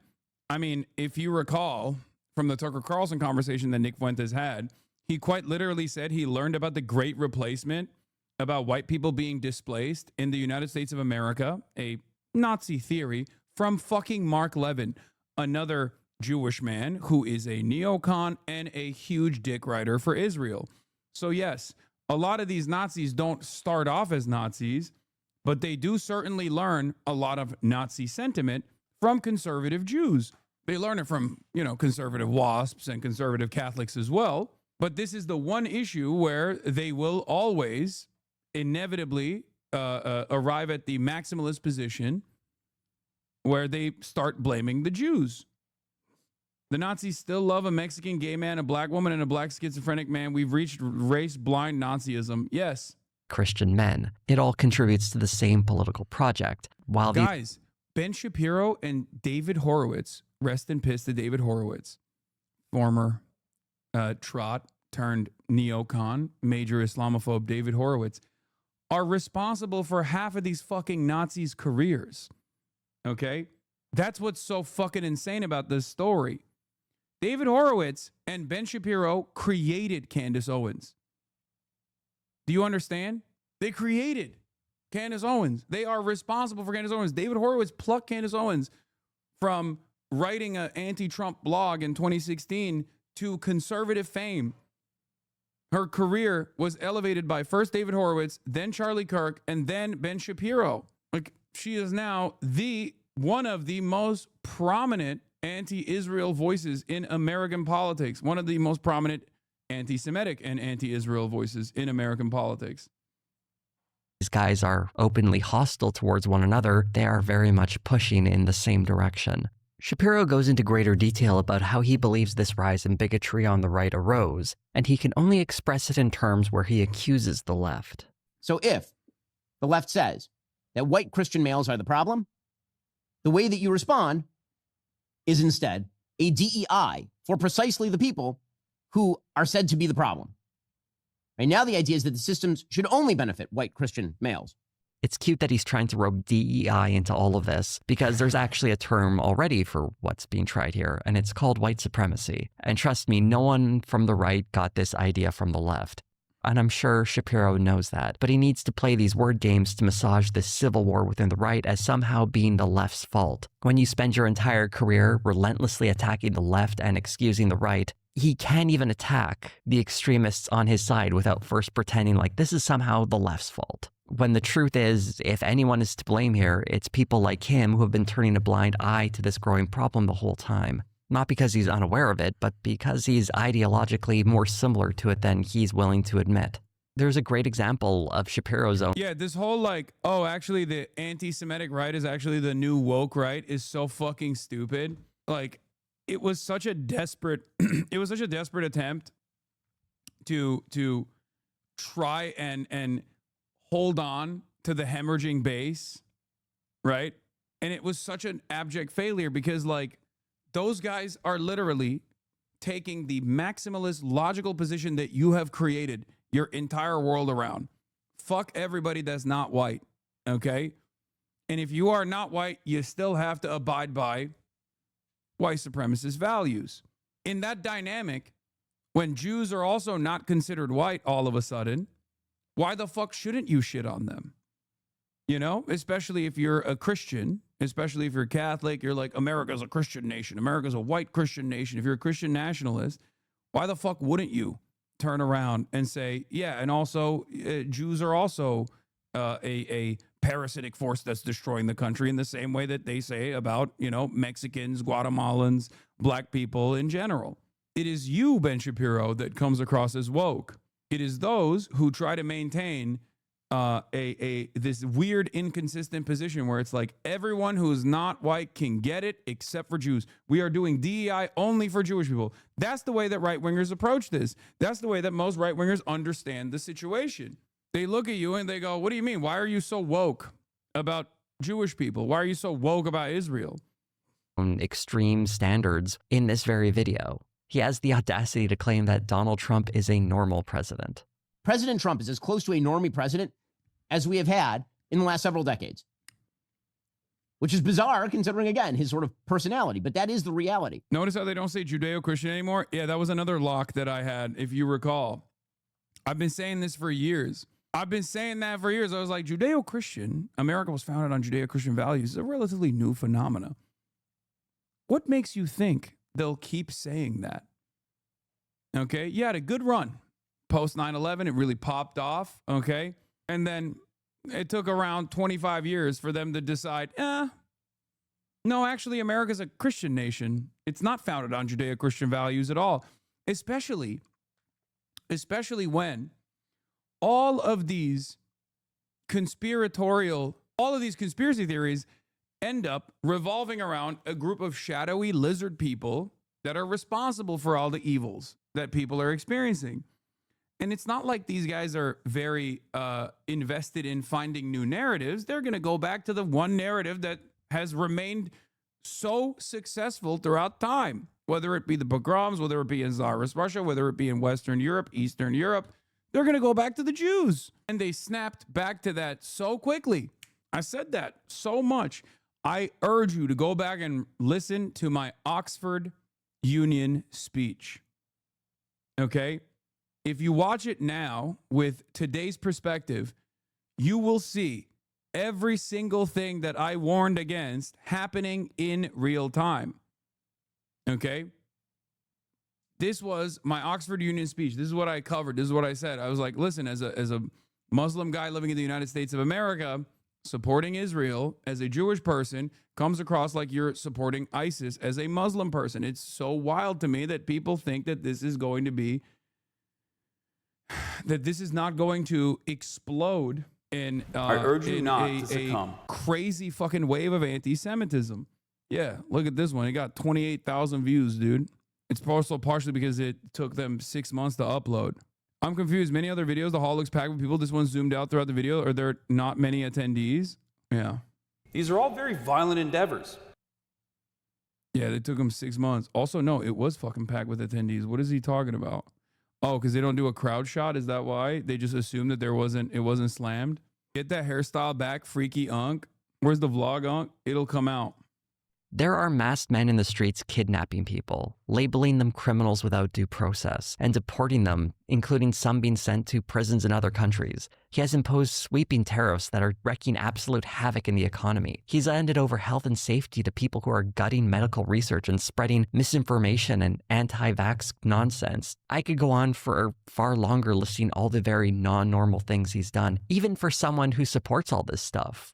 They should at least be able to acknowledge that this is very much not normal. Donald Trump is not a normal president. Part of Shapiro's problem is that he never allows blame to fall on the Republicans for anything, at least not in a way that is damning enough that someone would decide not to vote for them. One great historic example of Ben Shapiro's blind spot, willful or not, is Candace Owens, although they had a falling out over... It was not a blind spot at all. Ben Shapiro's former policy that he openly said, by the way, was, as long as you're pro-Israel, I don't give a fuck if you're anti-Semitic. Okay? That was his open policy. He has defended people saying anti-Semitic shit over and over again, including Ann Coulter. Okay? And it was an inevitability that that policy was going to explode in his fucking face. Okay? Ben Shapiro hired Candace Owens long after he knew Candace Owens had said a bunch of anti-Semitic shit. He defended Kanye West when Kanye West was saying anti-Semitic shit. Okay? The reason why he did that was because he cared first and foremost about Israel. Here it is. Ann Coulter tweets regarding Jews. Awful, nonsensical. Ann Coulter is also super pro-Israel and has always been so. So I won't lose sleep. This is also the ADL's policy as well. The ADL cares about anti-Semitism as far as they can create legitimacy around the anti-Israel people that they're attacking. They don't actually care about anti-Semitism at all. If they did, they wouldn't be going after Jewish Voice for Peace or numerous other advocacy organizations that are not anti-Semitic, but simply anti-Israel.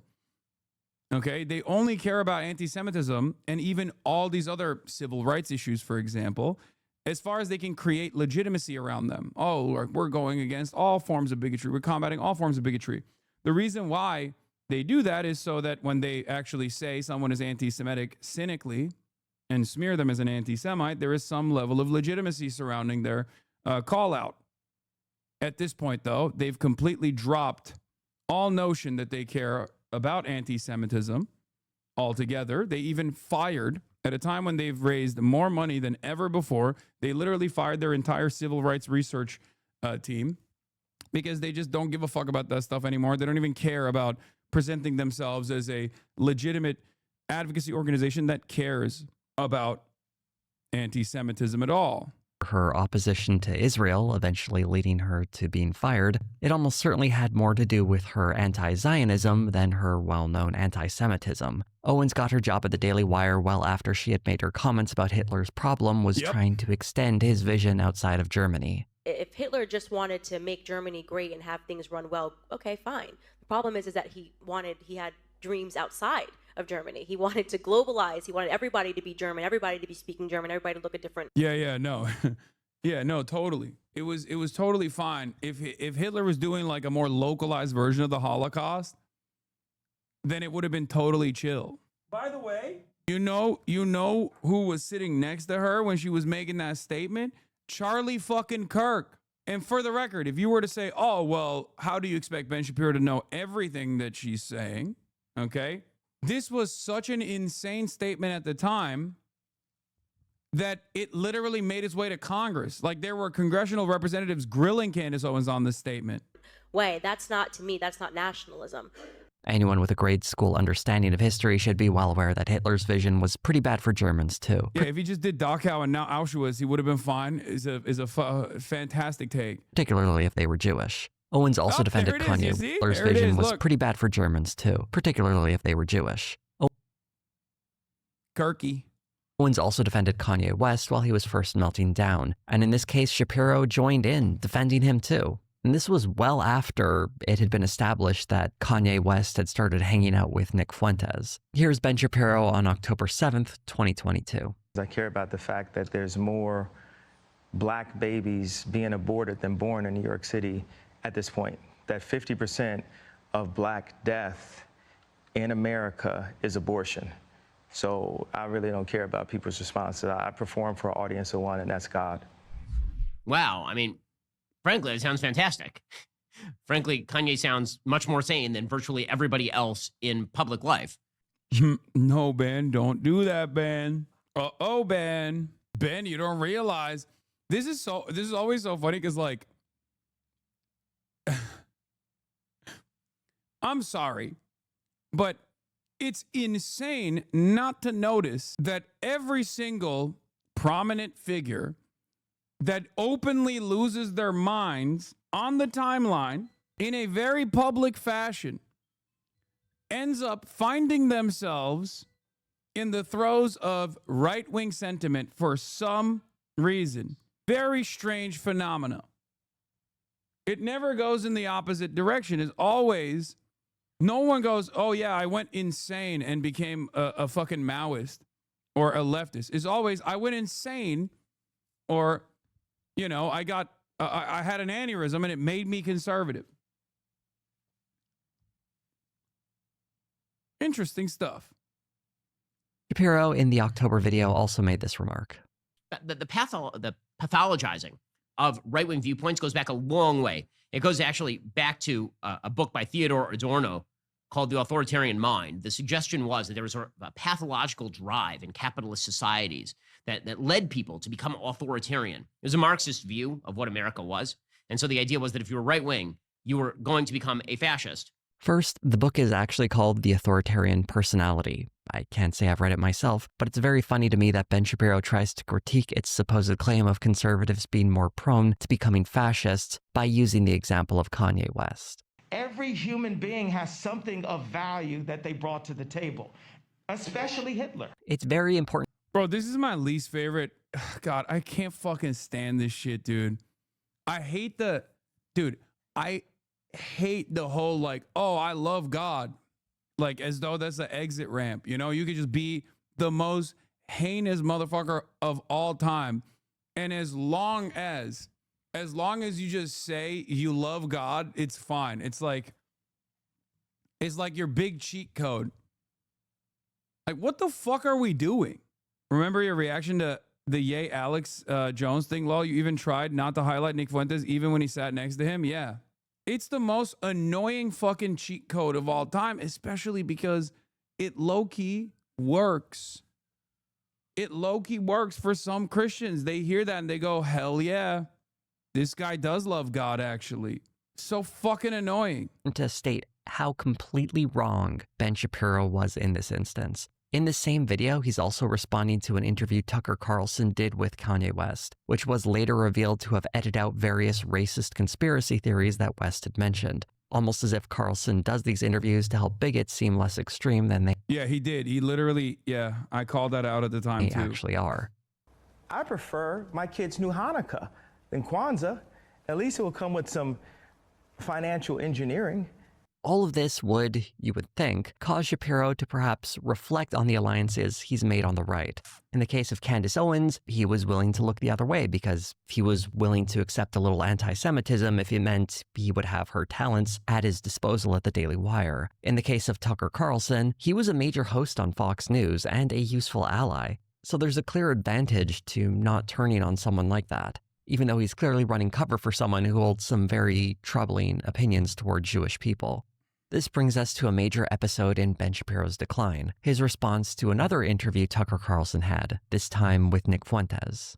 Tucker Carlson's interview with Nick Fuentes was a gentle one. Fuentes, as usual, went on diatribes about the Jewish community. They have this international community across borders, extremely organized, that is putting the interests of themselves before the interests of their home country. Although there was some pushback against Fuentes, Carlson seemed more like he was giving him tips on how to appear more palatable to a wider audience. But the problem in your response, I get what you're saying, but the problem in your response is it does not apply to every individual. No, and I would never say that. Okay. Well, I just think it's important to say that. There's a presumption in everything Carlson says that he and Nick Fuentes generally agree, but Carlson just wishes Fuentes spoke more delicately about the subject. It both ingratiates Carlson to Fuentes' audience while giving Fuentes mainstream credibility. Oddly enough, in his response to this interview, Ben Shapiro had a similar takeaway. Probably you came away thinking that, for the most part, Fuentes lives on the radical edge of normality. You think that if you watch the interview, because Tucker Carlson decided that it was important not only to host Fuentes, but to smooth over his views, water them. Wow, woke. You're being woke. You want to deplatform someone just because you disagree with them, right? That's the take, right? That's what you said all the time, Ben. Woke alert, wee woo. No wonder CNN is fucking platforming this dipshit now to offer a lifeline to his dying career. Where are we at? No, he's not grifting to the left. He is still very firmly committed to trying to message to the right, but he's actively hemorrhaging his fan base because everyone knows he's a fucking phony. Because the market demands now are increasingly more radical. On the Republican side, they want more. There are no sacred cows. There are no groups, no non-white, non-Christian groups that you can't fucking tackle. So Ben is still trying to be like, no, free market economics, that's what matters. That's why we're doing this. And also shitting on migrants. Shitting on migrants and shitting on trans people. Come on, please, remember that. That's what we care about. But also, please, don't direct any of that enmity towards Jews. Please don't do that. And certainly not towards Israel. Hypocrisy farming doesn't work with these assholes, though. They love cancel culture for anyone who doesn't agree with them. Yeah, it doesn't matter, though. In this regard, it's the only type of hypocrisy that does matter. Because the market demands more radical commentary. On the right, they demand more radical commentary, and that more radical commentary is shitting on Jews, pinning the blame on Jews, and shitting on Israel as well. Ben Shapiro will do neither. He will actively defend Israel, and therefore, Ben Shapiro has lost his audience. Them down and make them far more palatable to a normal audience. As we'll discuss in a bit, this is what Tucker Carlson does for a living. But Ben Shapiro gets off track a little later when he says this. Now, since his exit from Fox News in 2023, when, of course, he was a very, very popular host, Tucker Carlson has turned himself into a conspiracist and a crank and a pathological liar. Shapiro would go on to provide some good example of Carlson's show being a mouthpiece for pro-Russia propaganda and conspiracy theories. But what he gets very wrong is that this didn't start when Tucker Carlson left Fox News. He's been doing this for years. A video I made several years back looked at his programming on the Fox Nation streaming service back when he was still at Fox News, and he frequently had fringe right-wing figures on, like the raw egg nationalist. That was part of a special about how men's health can be improved by drinking raw eggs and shining red light on your balls. This is, of course, just the tip of a very bizarre iceberg. He would talk about everything from alien abductions to the danger of wind turbines. And the white nationalist connection doesn't just come from the occasional guest. His top writer at the time, Blake Neff, was forced to resign after he was exposed posting racist and sexist comments online for years, and he bragged about smuggling some of that into Tucker Carlson's scripts. And it's very well documented that white nationalists often tuned into Tucker Carlson when he was on Fox News. Bro, this is like a recap and a summarization of my last 10 years of commentary, I swear to God. I covered all of this stuff so much back in the day from 2016 onward. Taking notes on how to more effectively phrase their own beliefs because he was so good at streamlining them into mainstream conversations. Tucker Carlson has been swimming in these waters for a long time. Oh, just a side note, if you're wondering what happened to that head writer, Blake Neff, after he was forced to resign from Tucker Carlson's show, he got a job at Turning Points USA. Just thought I should mention that.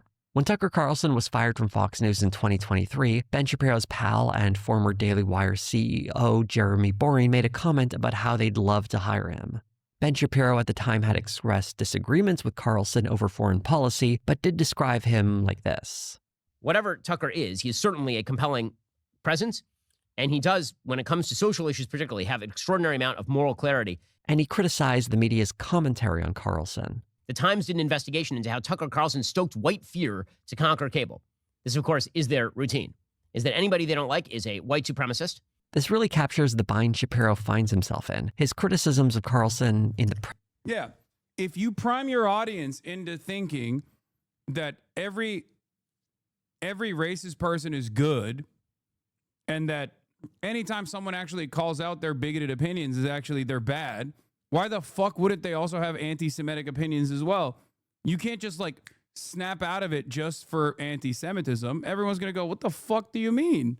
Present are solid, but he's also pretending that this is somehow new. When the truth is, it's not that Carlson has changed. It's just a lot of this is starting to hit Ben Shapiro more directly. And you guys want to know why I also think Ben was already on a downtrend before this last this killing blow to his career?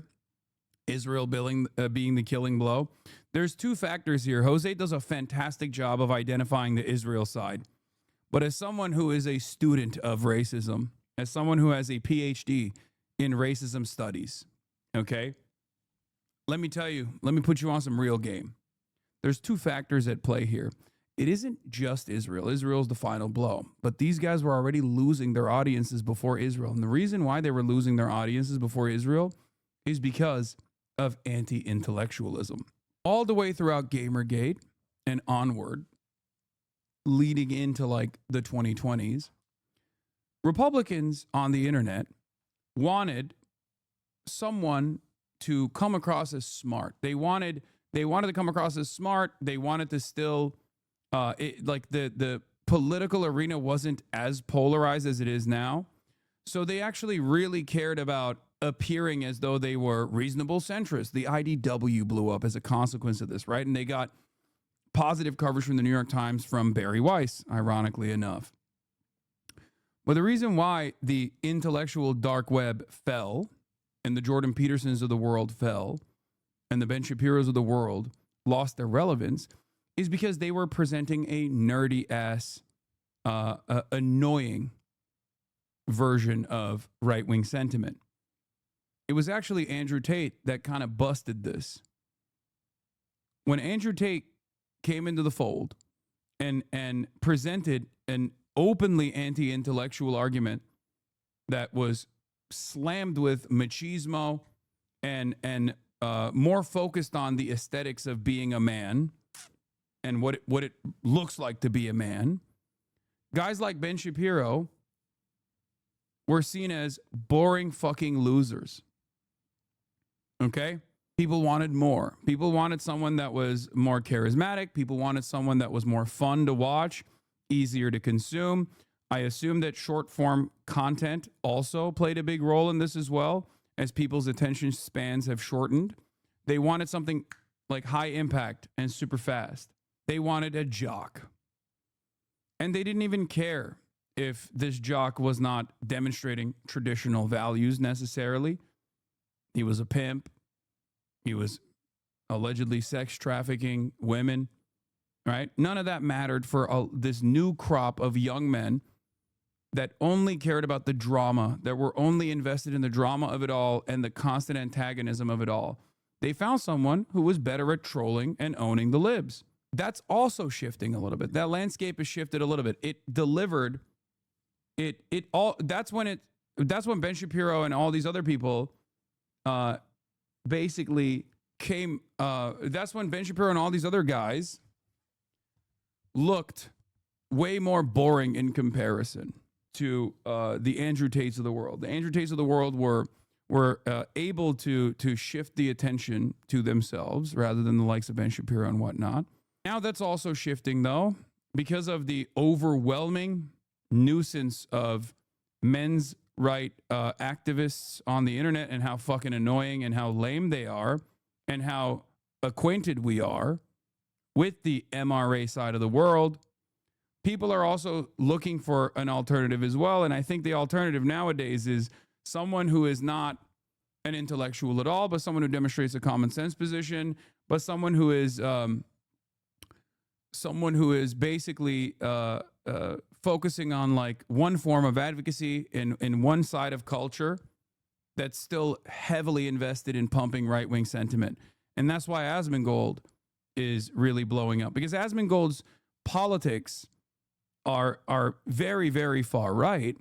But Asmongold, to the average person who is right-wing, who shares some of these right-wing sentiments, Asmongold comes across as a guy who only cares about titties in video games and shit like that.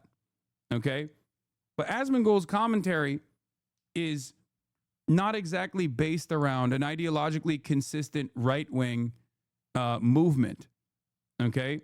His commentary is even easier to digest than the likes of Ben Shapiro, where he's just like, yeah, I'm just doing common sense. Whatever Trump is doing is based. It is just as anti-intellectual as Andrew Tate, but it also doesn't have the same shortcomings of Andrew Tate because he can't leave his house for long enough to engage in the types of shit that Andrew Tate was engaging in. Because a lot of people, especially a lot of extremely online people, after a long day of fucking work, laying concrete on the ground or whatever, come home and they tune in. They live in rural areas. They're shut-ins themselves. They don't have enough fucking free time to go out and like work on themselves. And they see a guy that kind of resembles their own experiences. And they want to hear from that guy. They want to hear a guy like that who has a position of prominence say that their worldview is actually awesome and great. And it's actually just simply common sense. They don't want to hear the boring debate lord version. They don't want to hear someone explain to them the talking points and why they must have talking points. They don't care about that anymore. That's where we're at in the right-wing audience cycle. Someone who just goes, yeah, based, common sense. This is common sense. It's there not to radicalize and mobilize because the need for that is already out of date and has been used up to achieve the desired results. It's not merely self-soothing and comfort mode. Yeah. Where do podcasters fit into this? I mean, they serve a similar role of self-soothing commentary that make people feel a little bit better about like the enemies that they're dominating. And it's also there is also no longer a need for like an aspirational figure, because Andrew Tate, whether we agree to it or not, I obviously abhor his worldview. Andrew Tate was an aspirational figure. He has nice cars. He's constantly surrounded by bitches, right? He dresses in the finest wares and the finest garb. These guys don't even want an aspirational figure. They want a figure that resembles them. And yes, you might be thinking to yourself, how the fuck is Asmongold a figure that resembles the average person? But yeah, there are a lot of people who live in like rural areas who do unironically resemble Asmongold. And they look to him and while we look at him and we say he's living in rot and filth, what the fuck? That's insane. How can anybody tune into that? Right? For a lot of people, they see that as a point of sincerity. A lot of people look to that and go, no, it's awesome. Like, he obviously doesn't care about anything. The Diogenes statement comes to mind. The Diogenes comparison comes to mind. It's like, this guy, obviously, he's just like me. He doesn't give a fuck about anything. He doesn't even give a fuck about basic hygiene. So I trust him more. Okay? Someone like myself, on the other hand, they trust less. It's like, Hassan, you care about fashion. You care about the way you look. You care about the way you're perceived. Obviously, this is insincere. You must be saying the things that you're saying because you think this will be popular. You must not be saying those things because you truly believe them. You must be saying those things because you want to be popular, right? That's what it is.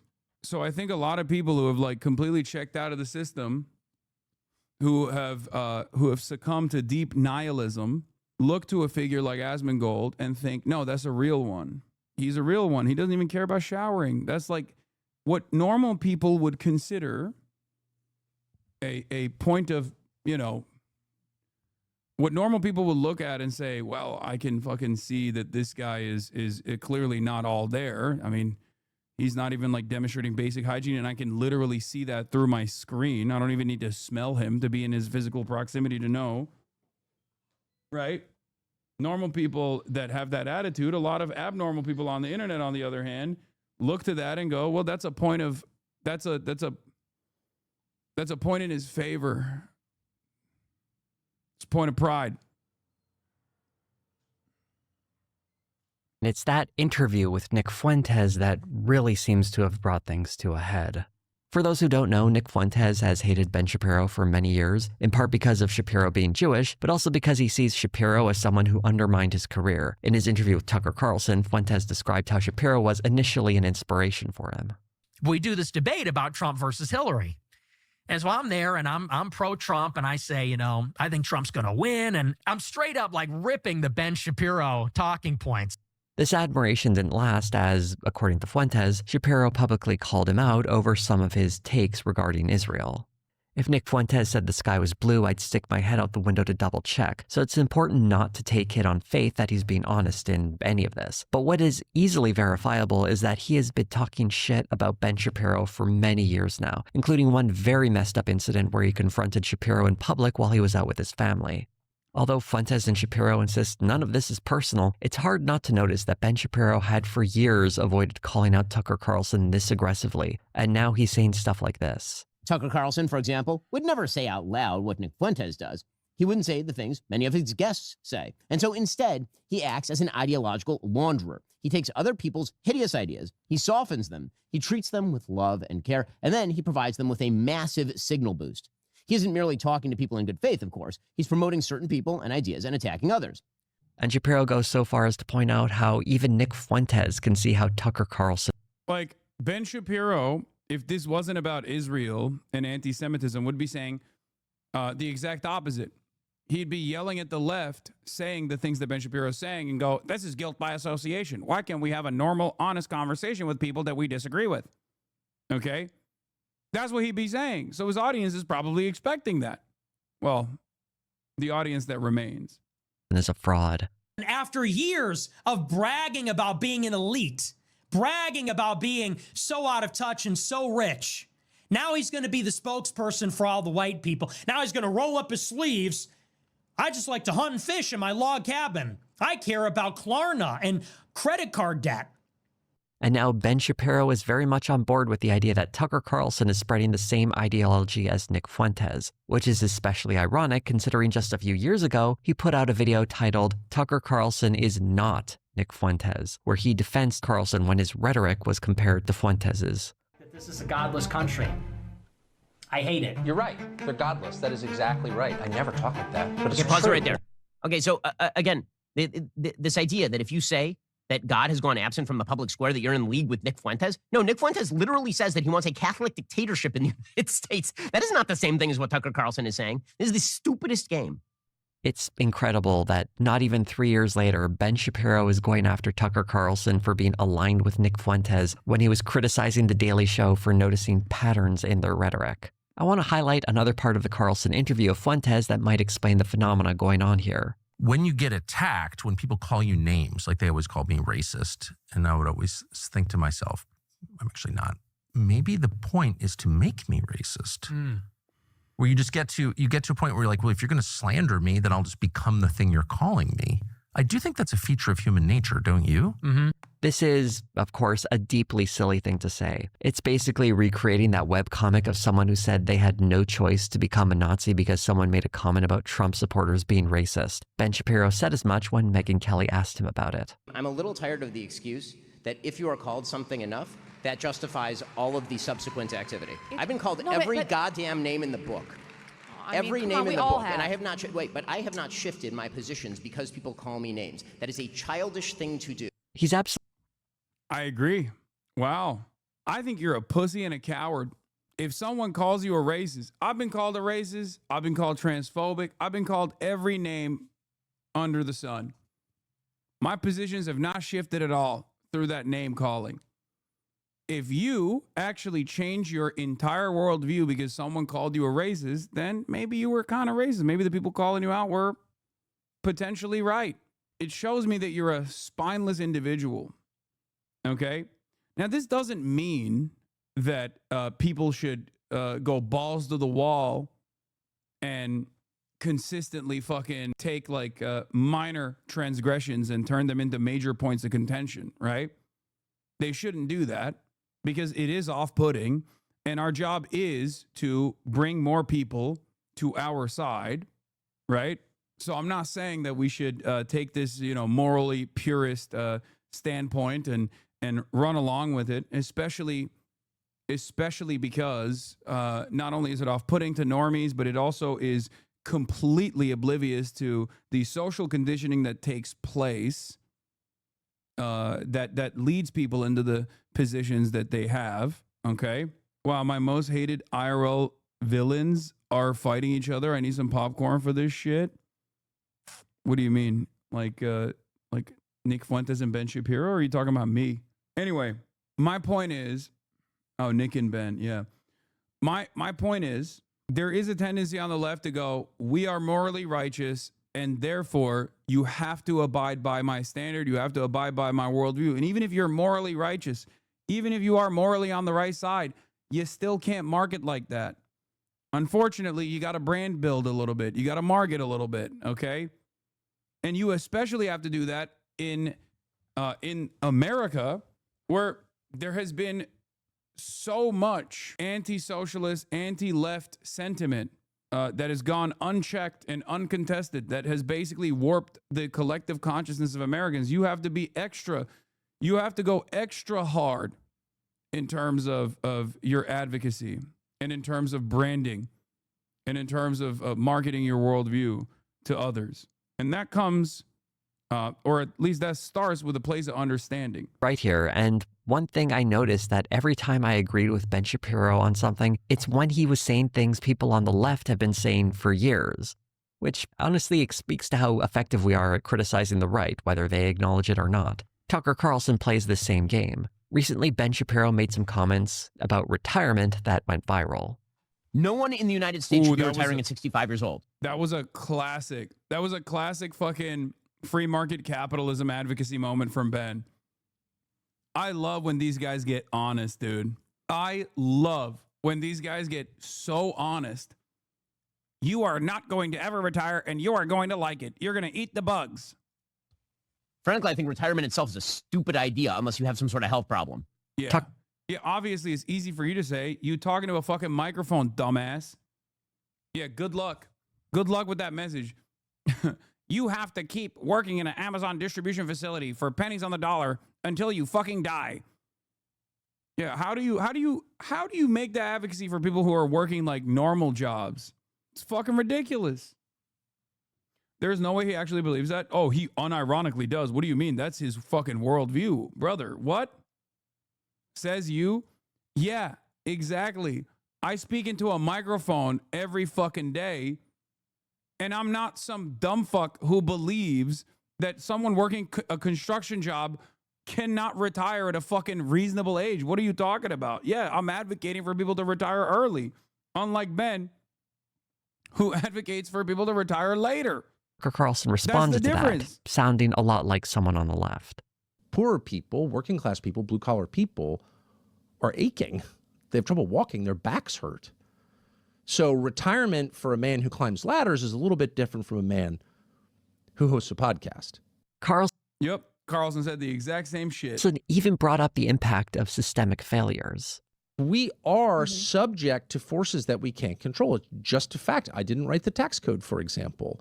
I don't have any control over the hiring standards at various companies or the admission standards at various schools. Those are systemic problems. It's just a fact. This is another one of Carlson's well-worn strategies, to make a systemic critique, while his solution typically involves demonizing immigrants and other vulnerable groups. It's something he's done time and time again, and honestly, only a sucker would fall for this sort of scam, and he's been pulling it for years. What's even more ridiculous about Tucker Carlson's criticism of Ben Shapiro's rhetoric around retirement is that none of this is new. Shapiro was saying this at least a year and a half ago. It's hard to imagine these guys have only recently noticed these things about one another and were either too cowardly to mention them before or perhaps saw more professional advantage in staying quiet. It really speaks to what opportunists they are. And I want to go back to that video from October where Ben... This shit's so awesome. Is this how fucking right-wingers feel all the time? Because leftists love fighting amongst themselves. They just kick back and enjoy the show. They enjoy the ride every other fucking week. When some other guy who's like, Hassan is anti-black and transphobic, they're probably sitting around kicking their feet. Ben Shapiro can't reach the floor, obviously, because he's tiny. You know? He just gets up on that booster seat. Feet can't touch the ground. He's kicking his feet, giggling. Yes, this is what apolitical people jerk off to. Yeah. It's awesome. Kicking his tiny little feet, taking his little booties off with the boosters. Honestly, an underrated feeling. No, dude, we need more of this. I love it. I personally love watching right-wingers fight one another. It's awesome. Ben Shapiro was complaining about woke politics infecting the far right. The Democratic Party has been playing with these forces for so long. Then you leave a comment like, all of these people are trash. Yeah. Or that meme, 2 R words fighting, you know? It hits like crack cocaine, baby. It's great. That's what the apoliticals love doing. Whenever they base boost random dumb fuck radlibs on the timeline because they're coming after me. They're like, all of these guys suck, but honestly, this is awesome. All of these guys suck. I can't believe I'm agreeing with this person. It's like, bitch, you don't even agree with the supposed angle of attack. You don't agree with being called transphobic. You hate when people call you transphobic. It's now too late for them to dissociate from those forces. One of the big complaints he has about figures like Tucker Carlson and Nick Fuentes is that they push anti-Semitism. But back in 2011, Ben Shapiro tweeted this: "The Jewish people has always been plagued by bad Jews who undermine it from within. In America, those bad Jews largely vote Democrat." In his book, Primetime Propaganda, the true Hollywood story of how the left took over your TV, he described how liberal Jewish people had taken over Hollywood to advance a left-wing agenda. He's also run cover for the Great Replacement theory, trying to detach it from its anti-Semitic origins into a more pliable concern over how... Yep. You taught the next crop of Nazis the fucking Great Replacement theory. And all it took for them was to read one extra fucking meme about how Jews are responsible for the Great Replacement and how Jews are responsible for wokeness running amok and destabilizing Western civilization, and they all turned on you. Good job, Ben. Good job. You did it. You fucking did it, you dumbass bitch. Demographics impact voting. There's something very unsettling about how Ben Shapiro was perfectly happy to point the finger at bad Jews, but somehow thinks it's the left that's convincing parts of the right that there's some kind of Jewish problem. He seemed unaware of the fact that there are actually some pretty powerful anti-Semitic forces on the right that have been there for a very long time. And maybe the reason they liked him is because... Also, before people say like victim, I know you're joking, you say victim blaming much, but it's like, what can you do at that point? First of all, he's not a victim, okay? The most consequential thing that's happened thus far to him is that he's lost his fucking audience, and I will celebrate that every day of the fucking week. And secondly, he did work really hard to make this happen while attacking people like myself. What can I do at that point? It's the same principle behind the ADL too. It's like, you did it. Good job. Good job. You did it. You attacked some of the only prominent anti-Zionists that were not anti-Semitic, and you created a marketplace for the anti-Zionists that were anti-Semitic. You did it. They found him kind of useful. It's a bit of a tired point, but it hasn't stopped being true. Ben Shapiro is being devoured by the monsters he helped protect, and I suspect it's happening more aggressively than people might expect. While looking at some of Ben Shapiro's recent videos, I couldn't help notice that the metrics seemed a bit off. For example, his long-form videos do very well, but his clips have dreadful numbers in comparison, something that historically hasn't been true for his channel. If we look on Social Blade, we can see a large drop-off in viewership. Ooh, goddamn, son. Oh my God, a fucking historic fall off. Woo, sheesh, smoking on the Ben Shapiro pack. Oh my Lord. Over the past year. So at first glance, it seems as though his current audience, what remains of it anyway, has a very different viewing habit than his old audience.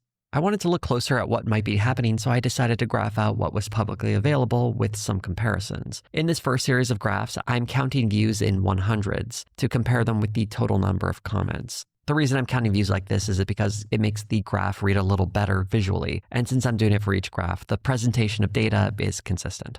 Looking at Ben Shapiro's long-form videos, there is a big disparity between the number of comments and the number of views, especially when we compare the number of comments to his short-form videos, where they track much more closely. If we compare him to other channels...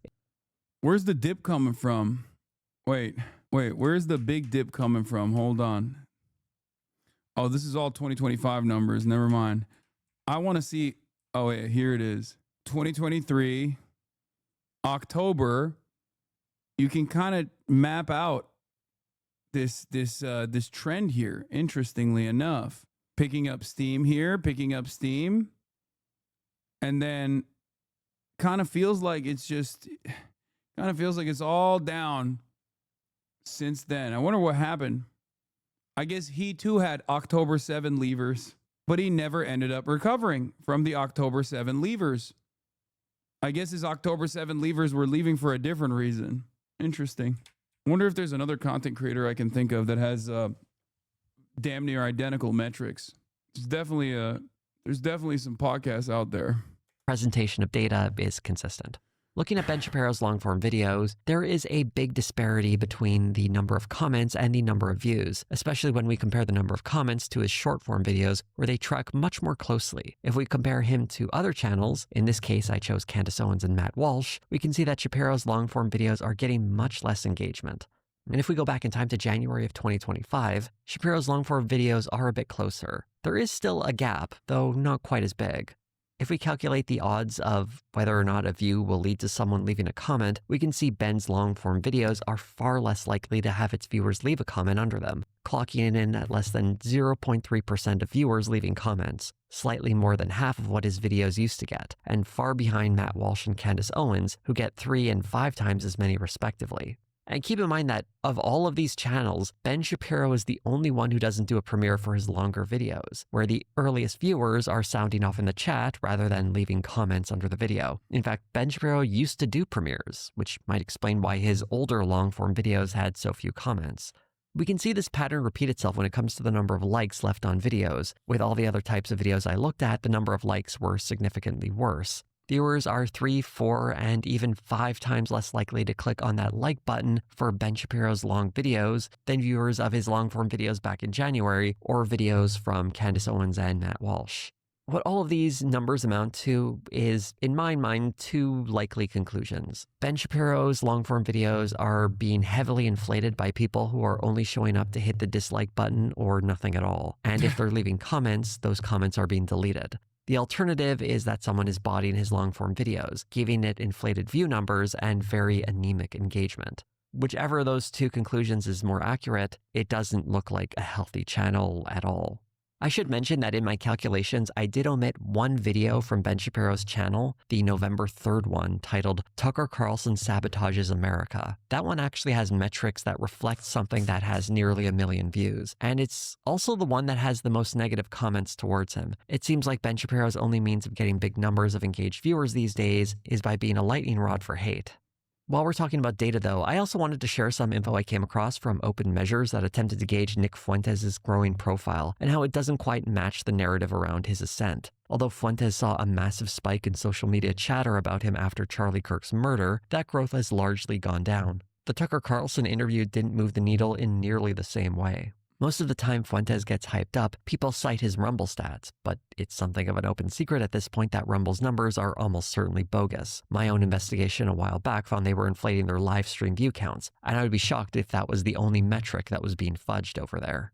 I say all of this to remind everyone that these figures we're talking about today are incredibly niche. For fun, let's go to Ben Shapiro for that. Every big audience in the media, you're talking about 3-4 million people. The electorate in the United States is generally about 160 million people. I think one of the mistakes politicians make is they look at X and they say, this is representative of the American body politic. And that is just too online. It's just way too online.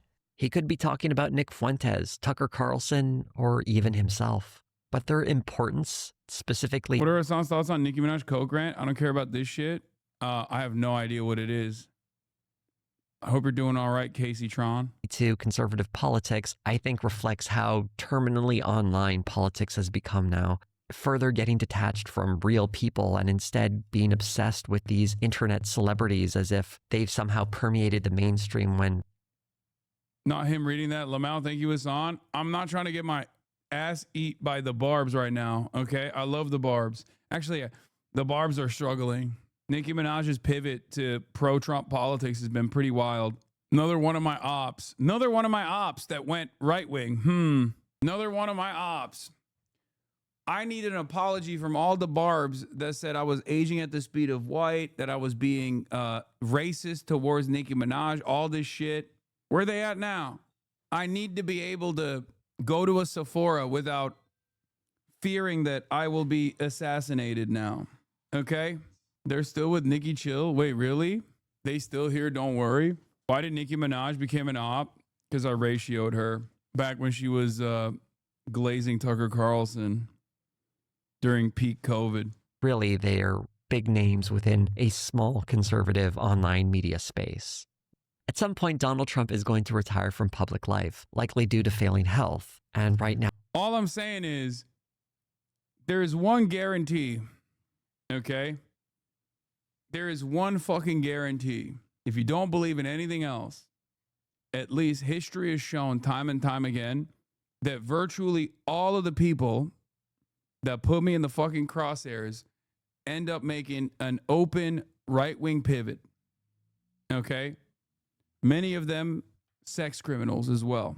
That's all I'm saying. That's it.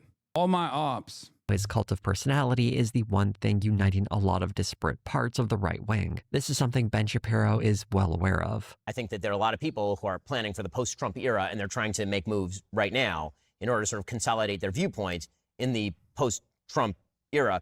Ben Shapiro represents the old guard of traditional conservatives, the former far right, before they are outflanked by an even more extreme America First movement, often associated with Shapiro's rivals, including Nick Fuentes and, to an extent, Tucker Carlson. It's not a coincidence that Carlson suggests that Fuentes has already won this fight. And Ben Shapiro seems irrelevant to me now? Now, but back then, for the young, I guess that's was huge. true. Mm-hmm. So maybe you won. Oh, certainly. The truth is probably more complicated, especially since it's hard to get trustworthy numbers for all of this. But for a political party that seems to be terminally online, it's not surprising that popular sentiment on the internet can be used to fuel a movement. It remains to be seen if it can actually translate to electoral success, though.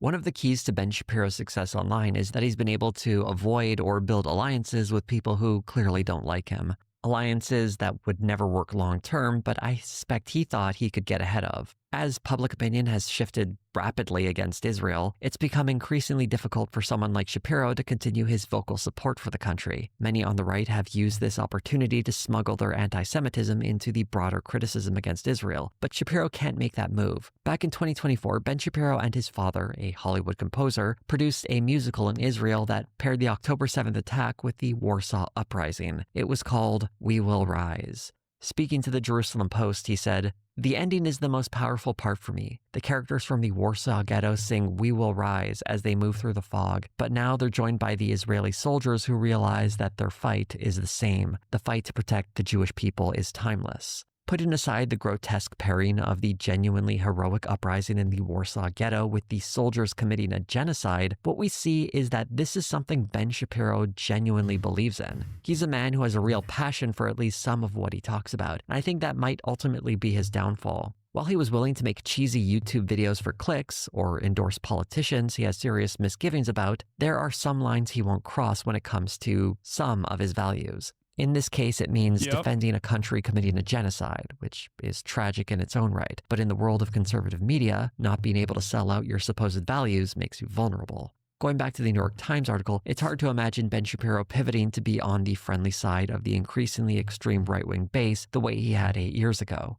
Mostly because he didn't really have to give anything up. He just had to pretend he liked Donald Trump. And Ben Shapiro was certainly tolerated and even celebrated because he was useful for attacking the left. But attacking the left while ignoring the far right only works when the far right isn't breathing down your neck in public awareness and pulling ahead in view counts. While I think Ben Shapiro's profile has been dragged down, I doubt he'll be completely finished forever. Careers in media can slump along if someone has a devoted enough base, and Shapiro still has some kind of audience.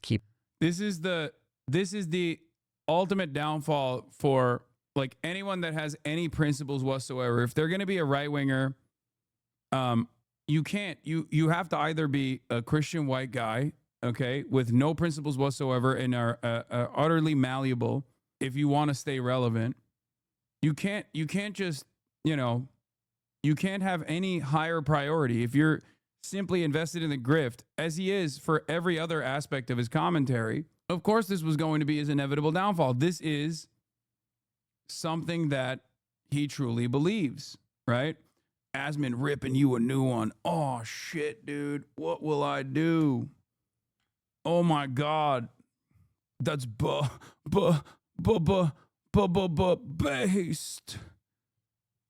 Oh, it's so based, dude. Oh, it's so over for you now, dude. I bet you're getting so fucking upset. I bet you're so mad. Dave Rubin's burner here. What about gay Christian white guys? Dave Rubin is Jewish and also super pro-Israel and also a gay homophobe. He did that for homosexuality, but he couldn't do that for Israel for some reason. Yeah. If Asmongold wants to rip me a new asshole, he should at least, he should be able to entertain having a conversation with me, but he won't do that. Beat him afloat. A couple of years from now, it'll be interesting to see if he's found life in a new lane of political relevance, or if the times will pass him by and he'll end up forgotten, like pundits of the past, such as Bill O'Reilly. Do you think you would get along with Black Boy Max if you went on a stream? I have already streamed with Black Boy Max, and yes, of course I would get along with him. In the meantime, we can enjoy insightful interviews from Tucker Carlson, where he asks tough questions like this. What is porn exactly? Like, describe how available is porn? What is it? One of the real challenges in making this video was getting incredibly sick while I was working on it, so I hope my voice didn't sound too froggy during that one.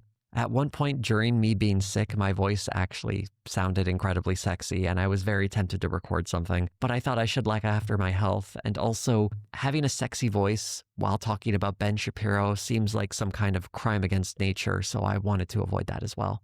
But there's certain things in life you shouldn't avoid, such as watching my videos, and if you would like to support seeing more of them come in the... This was incredible. This was an incredible video. Another banger from Jose. I know Black Boy Max wants to collab. I covered it yesterday. Go like and subscribe. Go show Jose some love. Anyway, but the right-wing downfall continues. It doesn't end there. Okay? we have more to cover on this issue because Tucker Carlson himself apparently has purchased a new home in Qatar, and a lot of people are very upset about this. Former Fox News host appeared at the Doha Forum in Qatar on Sunday, where he interviewed Qatar Prime Minister Mohammed bin Abdulrahman bin Jassim Al Thani and made his real estate revelation. I've been criticized as being a tool of Qatar, and I just want to say, which you already know, I've never taken anything from your country, and I don't plan to, Carlson told the Prime Minister. I am, however, tomorrow buying a place in Qatar. He added, I like the city, I think it's beautiful, but also to make a statement that I'm an American and a free man, and I'll be wherever I want to be. Qatar also is the country involved in gifting President Trump a luxury plane that raised a series of ethics questions. The news of Carlson's property purchase sent some key MAGA names into a serious flap. Now, let's be for real. I think this is a little worrisome. The reason why I think this is a little worrisome is because Tucker Carlson, what does he see for the future of America? What does he see for the future of America that he is invested in potentially leaving America? Okay, having an exit ramp.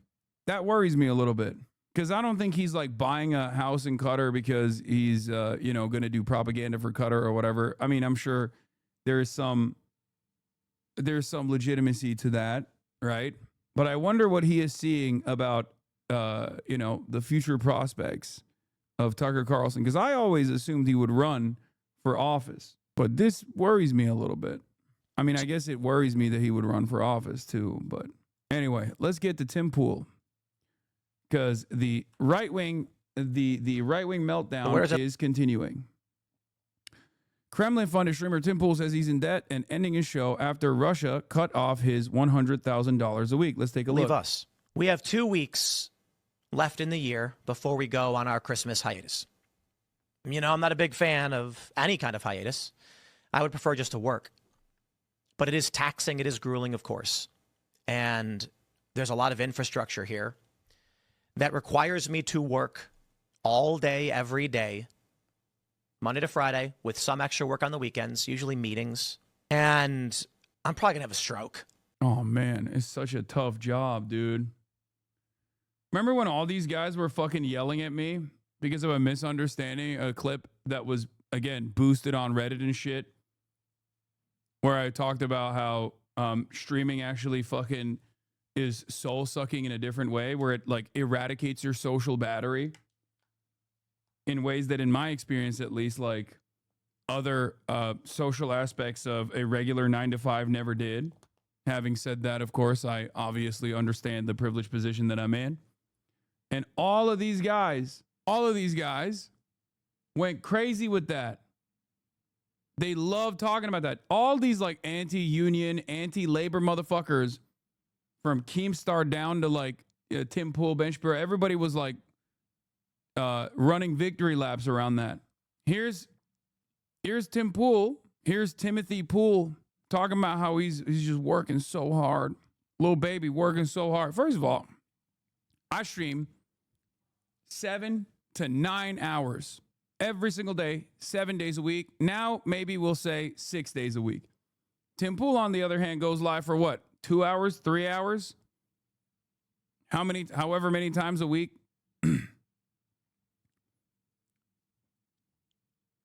The fuck's this guy talking about? My health's actually pretty good.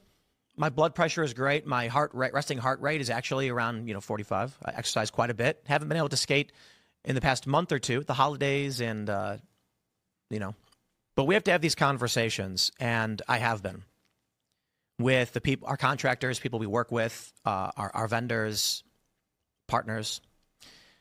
And one thing is clear: the violence will get worse. It is going to escalate. We cannot keep going as status quo. Something has to change. It may be that, as we described after the assassination of Charlie Kirk and the threat to come and shoot up our studio and our workplace, we asked, at what point do we say we can't do this anymore? The cost of running. Just got laid off from my job at Timcast. If anyone has any leads on a podcast producer gigs, let me know. Yeah, this is a strange time to admit this, but yes, we fired March, and he started working at Timcast, and I guess he got fired from Timcast as well. What a bad streak of luck for this guy, huh? Now, do I trust Tim Pool is actually going to quit podcasting? No, don't threaten me with a good fucking time. It's not going to happen. He says this every goddamn year. Okay? He says this every goddamn year, dude. I don't think he's quitting. I think he's just trying to farm sympathy points. Timcast IRL studio and the projects around it exceeds the amount of money it brings in. That's just that breaking point, isn't it, for any business? If you need $100 to, run your restaurant, but you're only bringing 90, you go out of business. The issue? The cost isn't cameras or lights. What is crazy about this, by the way, is that I believe someone shot at his studio or something. That's what he was saying, right? Isn't that what happened? You're mentioned in this video? Yeah, I know. I was going to retweet this guy. I'm in the new Nexus mod for Elden Zoran, but apparently this guy has blocked me already. So I can't even like it. Water engineer, cyclist, walker, talker. A better world is possible. This man has an Israel flag in his bio. So the police have 0 reports of a shooting in his town. So wait, did they actually shoot at him or not?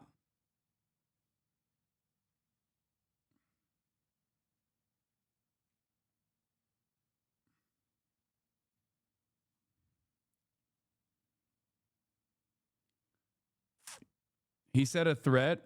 All crowdsourced entertainment gets a boost in sales when you claim having to quit. If things are going fine and you fake this, then you make big bucks from a grift. I don't think things are going fine at the Tim Pool compound. I don't think things are going fine at the Tim Pool compound, like whether he got shot at or not. Okay? He says he has footage but won't release it because he doesn't want people to know where the cameras are. Well, clearly knowing where the cameras are haven't stopped people from shooting at him. So I think things are not going fine because of the same shit that I was talking about with Ben Shapiro. Things are not going fine because these guys actually do have a lot of employees and stuff. And when they're not actually getting a shit ton of right-wing big ticket donors to prop up their franchise, or getting money, in Tim Pool's case, directly from a foreign adversary, Russia, to the tune of $4 million, they have to downsize, especially if Tim Pool, who literally dropped out of 4th grade, for the record, for those of you who don't know, if you want to understand like what his mentality, what his brain looks like, what his brain capacity looks like. Yeah. A lot of things start making sense about Tim Pool when you realize that he actually doesn't have education beyond the 4th grade level. Or 7th grade? Is it 7th grade? The hardest grade? Yeah, that's why. 4th grade is when shapes get pretty tough. Anyway, my point, he dropped out at 14. His dad said it was 4th grade. He says he dropped out at 14. Anyway, bro got left behind, okay? No child left behind. Tim Pool said, bet. I'll show you what. In any case, this is what happens when you're a child left behind, okay? When you see, yeah, he looked at middle school and said, that's a woke institution, okay? Calculus, that's the invention of the transgender agenda. I am not going to learn about those sorts of things. You cannot teach me. Doors open. Yeah, algebra is woke. Wait, hold on. Anyway. He got held back in 4th grade till he was 14, then gave up. Look, my point is, he probably doesn't have the mental faculties, the bare minimum mental faculties necessary to run a fucking operation when the money inevitably dries out. Okay? Like fiscal responsibility, I suspect, is not a strong suit, as evidenced by the many different insane advertisement campaigns that Tim Pool has actually dumped a shitload of money into, whether it be putting a billboard on Times Square or whether it be putting a billboard everywhere, really. I mean, if you go around the country, you will see Tim Pool's face on the side of highways. Not exactly certain as to how much real eyeballs and real donations that translates to. It could also be the shit ton of money he dumped into purchasing a skate park just as a flex when the locals did not want him to participate in a competition there. It could be the money that he spent on the decals that he got purchased as a form of marketing on NASCAR and a NASCAR car. It could also be the money that he dumped into launching a music career. I don't know. Or the fact that he has to pay people to be his friend. The point is, he's done all of those things, but at the same time, while he's done all of those things and his burn rate has gone up year over year, his numbers have actually not gone up. So he's not actually bringing in a new audience or even reaching the same level of prominence that he once did with his commentary. If you go look at his Social Blade, let's take a look. Social Blade, Tim Pool. I wonder where he's at. Oh, he's got a C+ grade. That's not good. Even my YouTube channel has a higher grade than that. 1.4 million subs, 3.2 million views in the last 30 days. That's like not even a third of the views that I get on the Hasanabi channel. Things start to make sense. There's a platform called... When you look at his view counts, 62,000, 27,000, 37,000, 8.6 thousand. These view counts are fucking abysmal, dude. They are abysmal. His other YouTube channel, the big one with 2.58 million subscribers. Let's take a look at that. Maybe that one's a little bit better. Right? This is a different one, right? Yeah. This one has 2.58 million. This one has 1.47 million. Okay, this is the main channel that he has. 13K, 46K, 13K, 26K, 52K. You just can't fucking sustain any business. All the while, Candace Owens is actually calling out Timothy Pool right now to an audience of 152,000 people. Tim Pool tried to do the thing that many other content demons do, which is identify a popular right-wing figure and attack them for like the last month or so. Initially posting snide remarks about Candace Owens and subtweeting Candace Owens, and then directly talking about Candace Owens. Let's take a look at how Candace Owens is dealing with it. So there's a lot to unpack there. First and foremost, what you are seeing right there is on a display of testosterone. Men that speak to women like this are not tough guys, okay? What you are seeing is actually a display of estrogen. Everything he is doing there is somebody who is not a man. He said, Tim Pool, you actually have hair under that beanie. You're actually a woman, Tim Pool. Secondly, Tim Pool doesn't even have the intellect to understand that we put him in the thumbnail because he accused me in a full episode with Milo Yiannopoulos, which we showed and contextualized, of being someone who benefited from Charlie Kirk's assassination. It's an act of bravery to attack me in this moment. So take a listen to Tim Let's Pool. see what Timmy PP had to say. Candace Owens is a f***ing evil scumbag. She is a degenerate. She is burning everything down.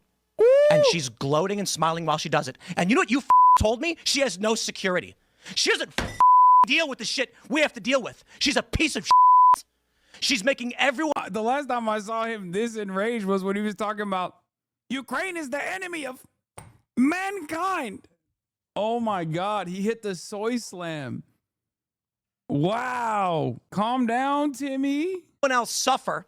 And all of these conservatives out there that send me these messages have no balls to call her out. More and more people have started doing it.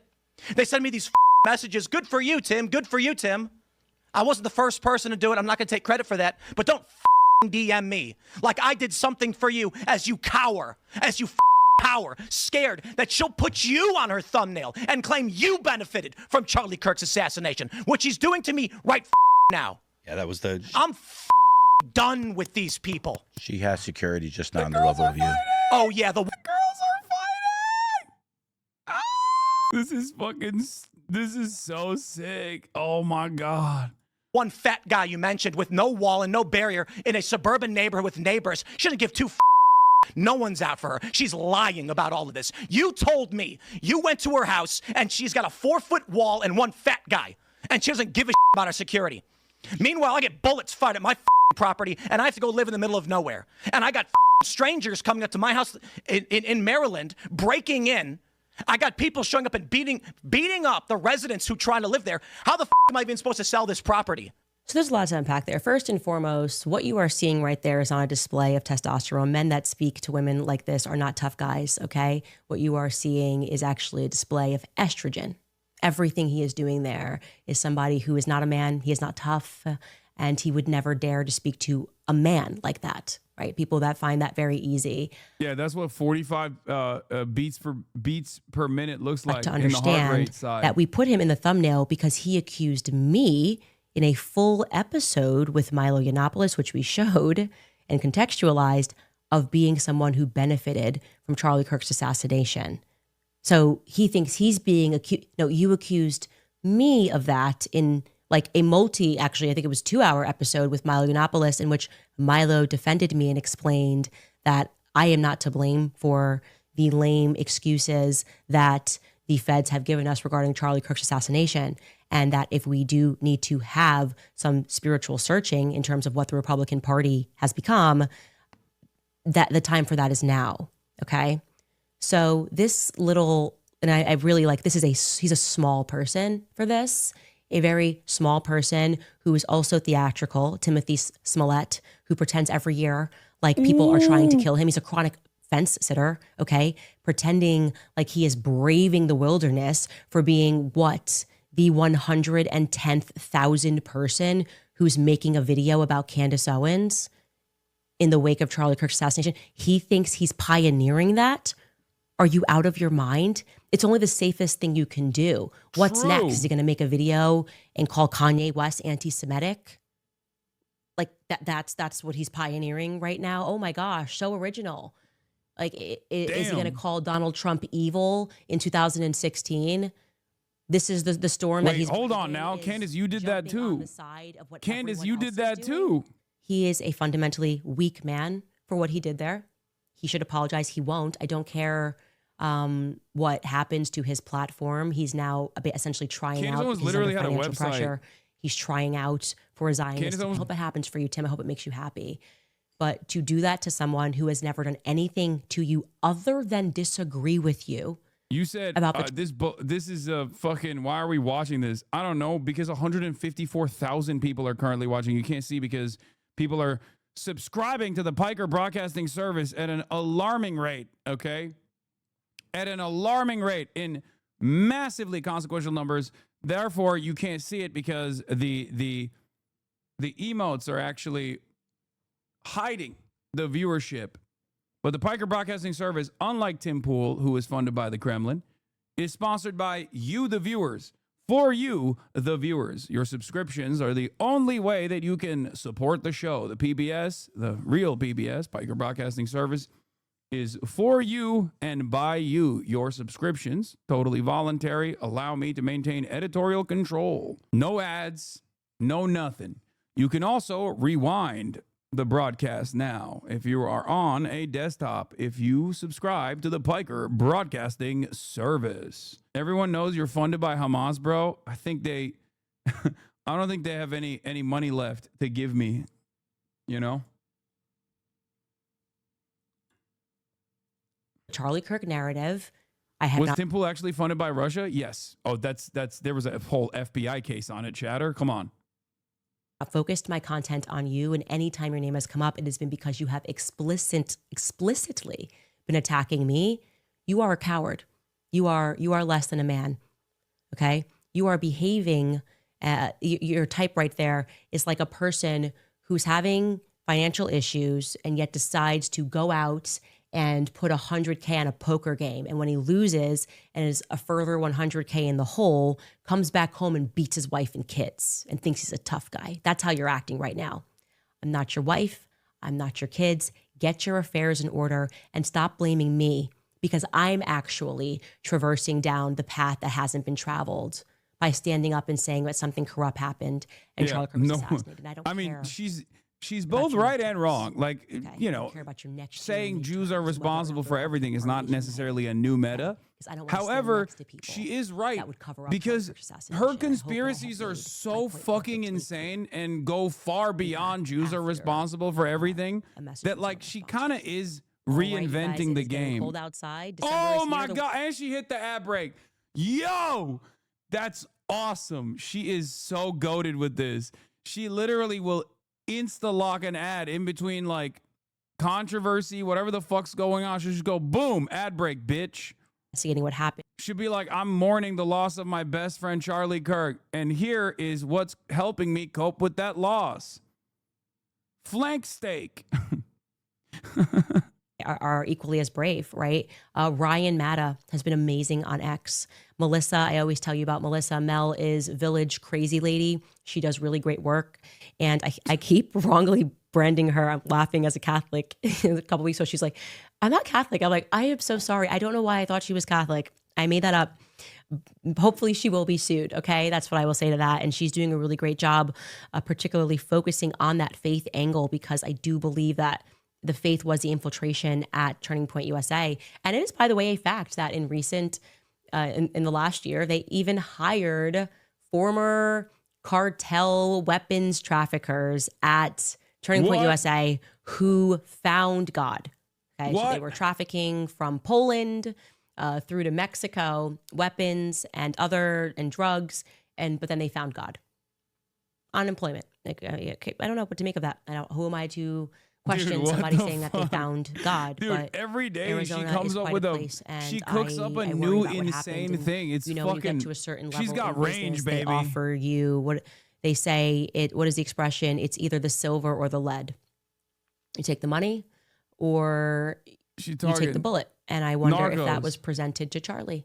I wonder if that's why he was fearful the day before when he messaged people and said, they are going to kill me. Who was he referring to? Do you guys believe that it was a gendered person on top of a rooftop? Yeah, plato y plomo. I don't. I certainly don't. Maybe Tim Pool does. Coralia Montalvo writes, may God be with you and your family, Candace. Keep telling the truth. You have a whole army supporting you. And by the way, like this guy proves so there are a lot of from the incredible donos men in is the military. crazy. It is always at the top where corruption happens. And wait, Alex I hope Jones, that real. you take away from this Good job, that Candace. we are infiltrated as a nation, and that we need to make our community Mossad smaller. agent We Alex need to know for the who people lose. are in our Jew communities. We lover need to Alex sense that Mossad stranger agent danger. plant selling out America. Maybe not be so entertained by a foreign accent and wondering more. You know, we need to become our own little CIA units or DCIA units in our own communities and share information.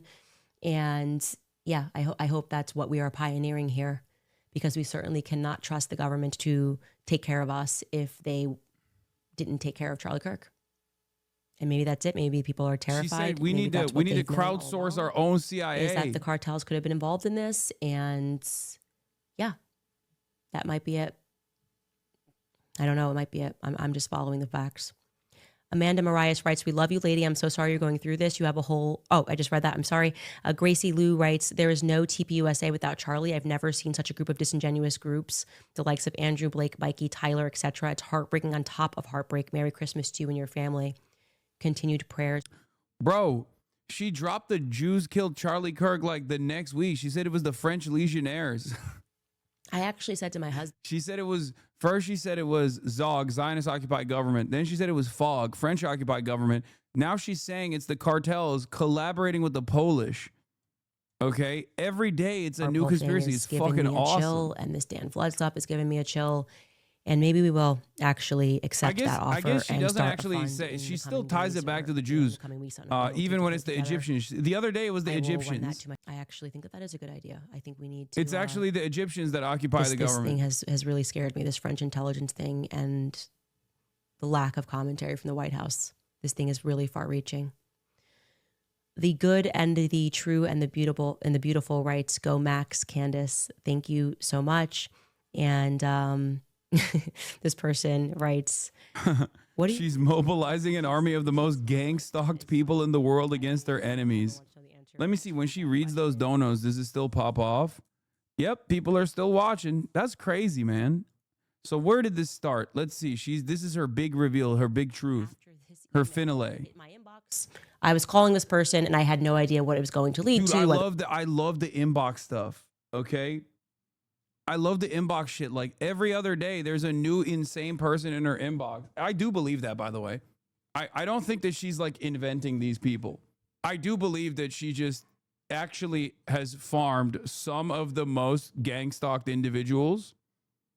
And they're constantly like operating as though, like they're constantly just writing whatever schizophrenic screed in her inbox. And she's just reading it out loud as though this is a news source without any verification whatsoever. It's fucking awesome. This was the full clip of Tim's crash out, by the way. Candace Owens is a bleep. Tim Pool has the biggest meltdown of his career. Suggest Robinson is the likely culprit. We will see what happens in the trial when evidence is presented, but there's literally no other story. Just a bunch of fucking retards on the internet saying stupid shit. And what that does is the organization that helped get Donald Trump elected, which needs Whoa, he said the R word, bro. Can he say that? To persist. You don't got to be a fan of it, but it certainly will help get individual congressional candidates elected and stop Democrats from launching new committees and putting more people in prison like Steve Bannon and Peter Navarro. Instead, it's being gutted by fucking psychopaths telling people to pull their donations. So when this organization burns to the ground or whatever the fuck happens to it, maybe they're fine.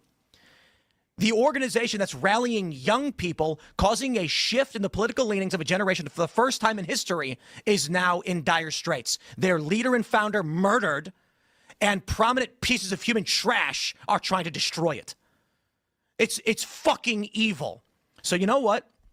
When someone pulls in front of my property and fires on it several times, I'm sitting here looking at these vile pieces of shit and thinking to myself, for what purpose will I stick my neck out if this is what happens after Charlie Kirk is killed? Candace Owens is a fucking evil scumbag. She is a degenerate cunt.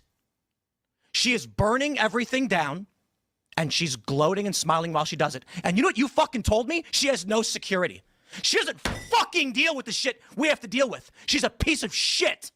She's making everyone else suffer. And all of these fucking conservatives out there that send me these fucking messages have no fucking balls to call her out. More and more people have started doing it. They send me these fucking messages. Good for you, Tim. Good for you, Tim. I wasn't the first person to do it. I'm not going to take credit for that. Calm down, Tim. Damn, Tim. Hey, yo, 45 resting BPM. Nope. No. He's at 180. He's maxing out, dude. His heart's about to explode. Oh, no. He's mad as hell. This is, like I said, this is the only time I've seen him do the soy slam. The only other time I've seen him, it was when Russia was giving him $4 million to do that. Scumbag. She is a degenerate cunt. You gotta run it back. Ooh! She is. He said the C word. Oh my God. This is fucking awesome. Hey, yo. Why is he so fucking mad, bro? What? Dude, this has been something that I've been like kind of tuning into for the past month or so. Ever since Charlie Kirk got shot, okay, and Candace started popping off big time, so much so that he got an entire nation state and its leadership to come out and be like, we didn't execute Charlie Kirk. Please don't say that we did that. And Candace Owens single-handedly destroyed the mainstream narrative about who was responsible for Charlie Kirk's death. Okay? Ever since then, Candace has been on a fucking tear. Okay? She has been popping the fuck off. And every other day where she goes live, there's 100,000 plus people watching. Okay? 100,000 plus people watching live for the 1 hour that she goes live. And she's making a fuck ton. Okay? She is farming those donos. She is farming those ad campaigns. Yeah. There are like $500 super chats coming in. Candace Owens makes millions of dollars from her show and media, says Yasher. I don't know if it's at least $9 million a year by his analysis. I don't know how valid his analysis is, but she is making a shit ton of money at a time when Tim Pool, Ben Shapiro, and all the old guard, right? All of those guys are hemorrhaging their audiences. They've all lost their audiences. They've lost their audiences to Asmongold. They've lost their audiences to Candace Owens. They've lost their audience to Nick Fuentes. And basically, this is really fucking pissed off Tim Pool, okay? Tim Pool has been losing his mind over this shit. It's pure petty jealousy, okay? And initially, Tim Pool was like tweeting out vague posts about how I think someone can link it in here if you saw it. Like, he was vague posting about like, oh, if I had no honor, I too could make a lot of money like some of these other people, but we all know I can't do that, blah, blah, blah, all this shit, right? And it was very obvious that he was talking about Candace Owens, right? Has he ever attempted to come for you? Oh, that's interesting that you say that. He did, actually. He made a, where is it? He made a YouTube video about how I was actually on a downtrend during the peak of people leaving my community because I was not pro-Israel after October 7. He's made numerous videos on me, throughout the years, but the one that I remember so vividly was when he made that YouTube video being like, oh, Hassan is actually fucking falling apart. He's gonna quit his career or whatever. I never said any of those things, right? But basically, that was a funny moment because that never actually happened. And, I think my career is fine as opposed to fucking Tim Pool's career, which is falling apart. No, I can't turn my mic up to match the clips, okay? I can actually lower the audio from the clips. Stop spamming. In any case, over the last couple of weeks, he started to address Candace Owens directly. He went from claiming, Tim Pool went from claiming that, there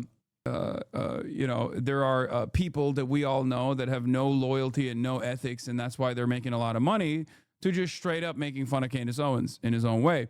I received information this morning to put the final piece together for me. I now can say with full confidence that I believe Charlie Kirk was betrayed by Candace Owens and some of the very people who claim to be his friend. Yes, I will be naming names and providing evidence for my claims. And I'm making a personal plea to every well-meaning person who donated to this organization to say thank you. You were lied to, and Candace knew. Oh, here's the video. Yeah. We have this tweet. Hassan Piker viewership plummets. Hassan breaks down as Gen Z reject leftism. How'd that go? March 28th, 2024. Hassan Piker viewership plummets. Interesting. Interesting coming from Timmy Boy. It's weird. Let's see, what is my monthly viewership right now? Let me take a look real quick. Let me take a look. What's that? Okay, I got a copy strike. Okay, we'll fucking do that later. Jesus Christ. Shut up, YouTube. Where are we at? Channel Analytics, 1.7 million, 1.7 million subscribers. Last 28 days, 21 million views in the last 28 days, which is, not great. Not great for the channel. I think last month it was like around 30 plus million. But it happened to be that that happens to be 3 times the size of Tim Pool's channel. Or not 3, sorry, 10 times the size of Tim Pool's channel. What a fall off this has been. What is this? Hold on. Where were we? Where was I? What was I looking at? I don't want to lose the thing that I was talking about here. Hold on. Let's turn off some of these things. I'm closing out some of my tabs here. You didn't fall off, though. You didn't even get nominated for Anti-Semite of the Year. That's true. And I didn't even get a streamer award. These morons tried saying you were washed with 17K subs at the time, but Twitch Tracker hadn't updated their numbers for the full month, and these idiots ran with it. You ended up having almost 48K subs that month. Wait, when did that happen? I didn't even see that. They said that I had 17,000 subs. That's true. Chatters, the Hasanabi broadcast is sponsored by you, the viewers, for you, the viewers, the Piker Broadcasting Service. We have, our fall off is imminent. It's what Tim is talking about in the video from March 2024. Oh, okay. Please do not look at the top 10 channels from USA by hours watched in 2025. At the number 3 slot, my name might show you. My name might come up on the top 3 slot. Okay? But make no mistake, we have fallen off. Okay? Any day now, my fall off is imminent. And also another fall off that's imminent is the People's Republic of China. Both myself and the People's Republic of China is going to fall off any day now. Okay? Big time. It is an inevitability. I'm going to tweet. Just wait a little longer. Both are on the brink of failure. I agree. Of course, you can stop me from falling off by subscribing to the Piker Broadcasting Service. You're being sarcastic, right? Yes, I am. That's what I meant when I said I'm at a very Chinese point in my life. Just one more context puke. Yeah. Burning everything down. Beck the Great. And she's gloating and smiling while Divide she by does it. spiders, And you know what you think of the fucking told subs. me? She has no security. She doesn't fucking deal with the shit we have to deal with. She's a piece of shit. She's making everyone else suffer. And all of these fucking conservatives out there that send me these fucking messages have no fucking balls to call her out. More and more people have started doing it. They send me these fucking messages. Good for you, Tim. Good for you, Tim. I wasn't the first person to do it. I'm not going to take credit for that. But don't fucking DM me like I did something for you as you cower, as you fucking cower, scared that she'll put you on her thumbnail and claim you benefited from Charlie Kirk's assassination, which he's doing to me right fucking now. Yeah, that was the... I'm fucking done with these people. She has security, just not on the level of you. Oh, yeah, the one fat guy you mentioned with no wall and no barrier in a suburban neighborhood with neighbors. She doesn't give two fucking shits. No one's out for her. She's lying about all of this. You told me you went to her house and she's got a 4-foot wall and one fat guy. And she doesn't give a shit about her security. Meanwhile, I get bullets fired at my fucking property and I have to go live in the middle of nowhere. And I got fucking strangers coming up to my house in Maryland, breaking in. I got people showing up and beating up the residents who try to live there. How the fuck am I even supposed to sell this property? And you know, it's all lies. It's all hypocrisy. And it is for the purpose of making money. And she does not live the way other people live. And she claims she liked Charlie. She loved Charlie. And she is burning everything down that he built because she is evil. She is evil. And I'll say it again. This conservative movement is fractured. It's fried, whatever it is. Okay. Republicans are on track to lose the midterms. They were actually trending the other direction until Charlie Kirk was murdered. Yeah. And this is the point, isn't it? The most effective political assassination in history. No, I don't think Republicans were on track to win the midterms until Charlie Kirk was assassinated. That's Delulu. The fuck? The reason as to why the Republicans are crashing and burning, or at least their base is hemorrhaging, has nothing to do with Charlie Kirk's status as being alive or being dead. Nothing at all. So just to... If anything, shouldn't that have been a galvanizing factor in the base? Shouldn't that have been the moment, the pivotal moment where everyone turned around and went, oh my God, the left is trying to kill us. They're out to get us. They're out to physically do violence to us. Oh wait, they did try to do that. And you know who fucked that up for them? Candace Owens, baby. So technically, he ain't wrong when he says Candace Owens ruined our plans. Because Candace Owens straight up admit you're wrong. Tim is correct. After Charlie died, Republicans were too scared to put their necks out. His analysis is correct. Bend the knee, little bro. The only thing he's right about is the fact that Republicans tried to come out and unify around a message that it was actually Chuck Schumer that was out to kill them. Okay?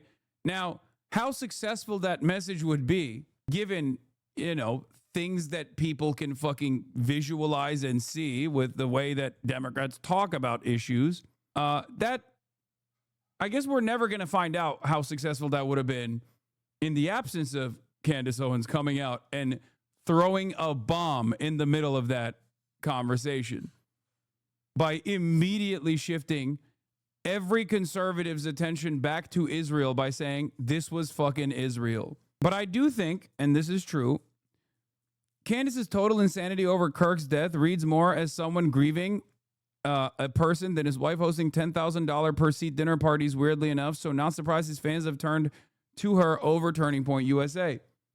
I said this at the time. Candace Owens, out of all of the conservatives, including Erica Kirk, was the only person that seemed to be genuinely grieving Charlie Kirk's death. Now, do I think she's still a grifter? Absolutely. Okay, I do. Do I think she's really farming this shit? Oh, 100%. But it was very clear to me that she was one of the few people that was like, I need to take some time for myself. This is ridiculous. I can't believe it. And especially with how organized the professional Republican side was in the aftermath of Charlie Kirk's assassination, it does feel to me like a lot of people looked at Candace Owens and were like, well, they were really close friends, actually. Erica Kirk moving like prime Grim Repeat right now. Yeah, didn't she just do a CBS town hall, actually? There's also this. More debates between Candace, who blocked me many, many years ago. But I think what happened, she also, where is it? CBS News is doing a town hall with Erica Kirk, no? Which, by the way, Barry Weiss, CBS News, you already know what it is. CBS, the host town hall with Erica Kirk to talk about the aftermath of husband's death. Shouts out to Barry Weiss. So that's the reason why these guys are fucking falling apart. And thanks to the likes of the vile cunt Candace Owens, she has turned Turning Point into the perpetrators of the crime that was against them. I don't get paid. All the while, the Republican side went so heavy-handed with the Charlie Kirk posture and immediately went into punishment mode. On the one hand, you had Republicans screaming bloody murder, that they have to start assassinating leftist figures.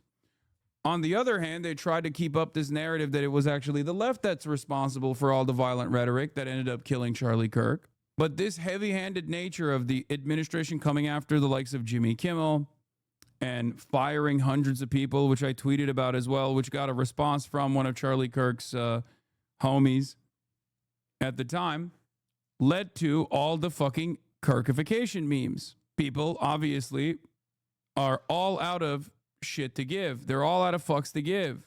It was virtually impossible for Gen Z and Gen Alpha to take this seriously, or take anything seriously, really, when material conditions are fucking falling apart. And on top of that, Charlie Kirk had most notoriously said, you know, some people are going to die in school shootings, but that's a sacrifice I'm willing to make. And then he was the one who ended up dying in a school shooting. So obviously, for many Gen Z that have seen their friends get shot at or have to go to school in fear that they might get shot at, clearly this was a moment where they were like, okay, well, I don't care if you don't care, you know? Hold on, I'm trying to find the tweet where I talked about the Kirkification real quick. I'm looking at the, oh, here it is, because Andrew Corvitt or whatever responded to it. Yeah, Andrew Colvett, sorry. I said, this is part of the reason at least 600 Americans lost their jobs for saying stuff about Charlie Kirk, including 50 academics and university administrators. By contrast, 22 academics fired in 2020, 160 total fired for pro-Palestine views, making the Kirk crackdown the most extreme form of cancel culture so far. To which I reply with, this is part of the reason why the We Are Charlie Kirk and Kirkification memes went insanely viral. You can't mandate reverence for a generation that saw their classmates get slaughtered in school shootings. Andrew Colvert responded with, no one mandated pro-Charlie posts. All that was asked was that they didn't cheer the assassination of an innocent, peaceful father and husband. Not a high bar. If someone couldn't meet the minimum, then employers were provided an unobstructed view of their employees' depravity. This is just cancel culture. You can't try to fucking justify it. You did cancel culture. Own it. And now we're living in a world where people are talking about, you know, getting kirked up. Hassan's still rewriting history. What is this? People called you a terrorist because you had a terrorist on your stream and you glorified them on your stream, not because you opposed Israel. Bro, do you watch the Hassan podcast the minute it comes out? Lamafao, you guys have no fucking life. Your existence is truly pathetic. I can't believe they're still running with this. I love the take of the type of person that's like, I'm actually anti-Israel, but you're anti-Israel the wrong way. So instead of criticizing Israel, I'm going to spend all my time talking about a prominent critic of Israel and lying about who he has on as guests. Good luck, big dog. Never mind those idiots on Reddit. They don't know what it's like in your Kirk of the Woods. Yeah. Podcast was a fucking banger. Oh, I know. It was awesome. Even your vaunted hero streamer daddy corrected his podcast co-host to say there's nothing Rashid had done wrong that would put him in that category. It's in the Willie episode he appeared on. Quit with this nonsense.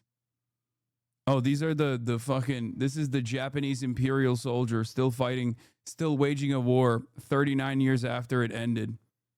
Okay, this is, I assume this is a DGG guy. The strategy of criticizing Muslims rather than defending Israel directly is unironically what they're doing to you, lol. Yeah, but it doesn't matter. It doesn't work. Anyway, let's get back to Timmy's crash out. By any of these people, I'm not on good terms necessarily with Turning Point USA. They didn't invite me to their stupid event. I don't want to go. I don't want to go. They invited me back after I started criticizing Candace. I'm not going to your event. I'm over all of this shit. The last thing that I need to deal with is a bunch of cowards in conservative media refusing to stand up to her. Megyn Kelly, come on. I appreciate the kind words, but come on. Such fucking pathetic bullshit. You know, and I get people saying, Tim, you know, thank you so much for talking about it. I don't care. I'm not doing a favor for anybody. I'm not doing this to benefit anybody. No. Nobody's paying me. There's no fucking Russia. There's no fucking Israel. There's just me sticking my neck out and then risking dying for what? A bunch of cowards that don't want to stand up to protect themselves? Wait, when he says there's no Russia, there's no Israel, there was Russia. So I guess he's just crying because the Russian funds have run out. But does that mean that there's also legitimacy to the notion that maybe he's getting paid by Israel too? Because we know when he said there's no Russia, that's a lie. Well, I mean, maybe there's no Russia anymore, but we know for a fact that Russia was paying him. So the fact that he just volunteered this information about Israel leads me to believe that maybe Israel was paying him too. He did, after all, publicly meet with Benjamin Netanyahu. So I guess he was pushing both Z's. True. Pushing Z type 2. Real bummer for Tim, man. People like fucking Candace Owens. I couldn't believe that she put you in the thumbnail. What a fucking cunt. Of her piece today. I'm done. The idea that she'd imply that you had some benefit or that you benefit somehow. Like she benefited. I think she's a Fed, and I think she killed Charlie. No one benefited more than her. And now she is, when you look at what's stopping us. You know what's really funny about this is just pure jealousy. Like, this is no longer commentary about like if you were to do sincere commentary or serious commentary about the impact of Candace Owens, like, you know, betraying Charlie Kirk, that's one thing. But this literally just, Tim here is so mad. He's so fucking mad that he can't even hide why he's upset. Like, he's just genuinely upset because Candace Owens is farming Charlie Kirk's death. It's so awesome. And now he's saying Candace Owens he's so upset that he's like calling Candace Owens a Fed and like actually defaming Candace Owens to a degree where like Candace could actually take could actually sue him for defamation. Oh my God. That would be, oh, please do that. Oh, that would be so sick. Oh my God. I wonder what kind of delicious commentary would come out of that if Candace Owens actually sued Tim Pool for defamation for saying that she was responsible for Charlie Kirk's death as a federal agent. Oh, the discovery. Oh my God, please. From winning in 2026 right now, what the biggest threat and the biggest fear we have is, it is the disarray on the right. It is the fracturing of the coalition of all the different voices that came together and stopped the neoliberal bullshit liberal economic order machine that was coming out and telling everybody to chop their dicks off and that you had to get fucking injected or get locked in your house. And here we have a coalition resisting and rejecting that. What part of neoliberalism has to do with transgender stuff? That's confusing to me. The neoliberal machine ordered you to chop your dick off? I guess I must have missed the memo on that one. Yeah, Ronald Reagan, Mr. Advocate of Transgenderism. This is why when Donald Trump says everything's transgender, people immediately understand what he's saying. Because these guys have one frequency, man. They're so lost in the fucking sauce.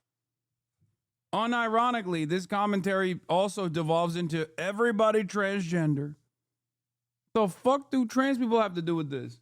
It's almost as though he's saying like, hey, remember how much we hated trans people? Remember how good things were back then? Why can't we go back to that? Come on, everybody. Get more hateful now, please. Things were so good. Charlie Kirk dies, and he's not perfect. He loved Israel. Some people don't like that, but he certainly did organize a movement that brought people together, that helped get Trump elected, helped Republicans win, and resisted what the Democratic Party had been doing and these psychopath institutions. I don't want to go back to COVID. Does everybody remember what that was like? When you were locked in your home, you had to wear 2 masks, and you couldn't go anywhere unless they stuck you in the arm. And the only resistance we had was these feckless loser Republicans who've got nothing done over the past year.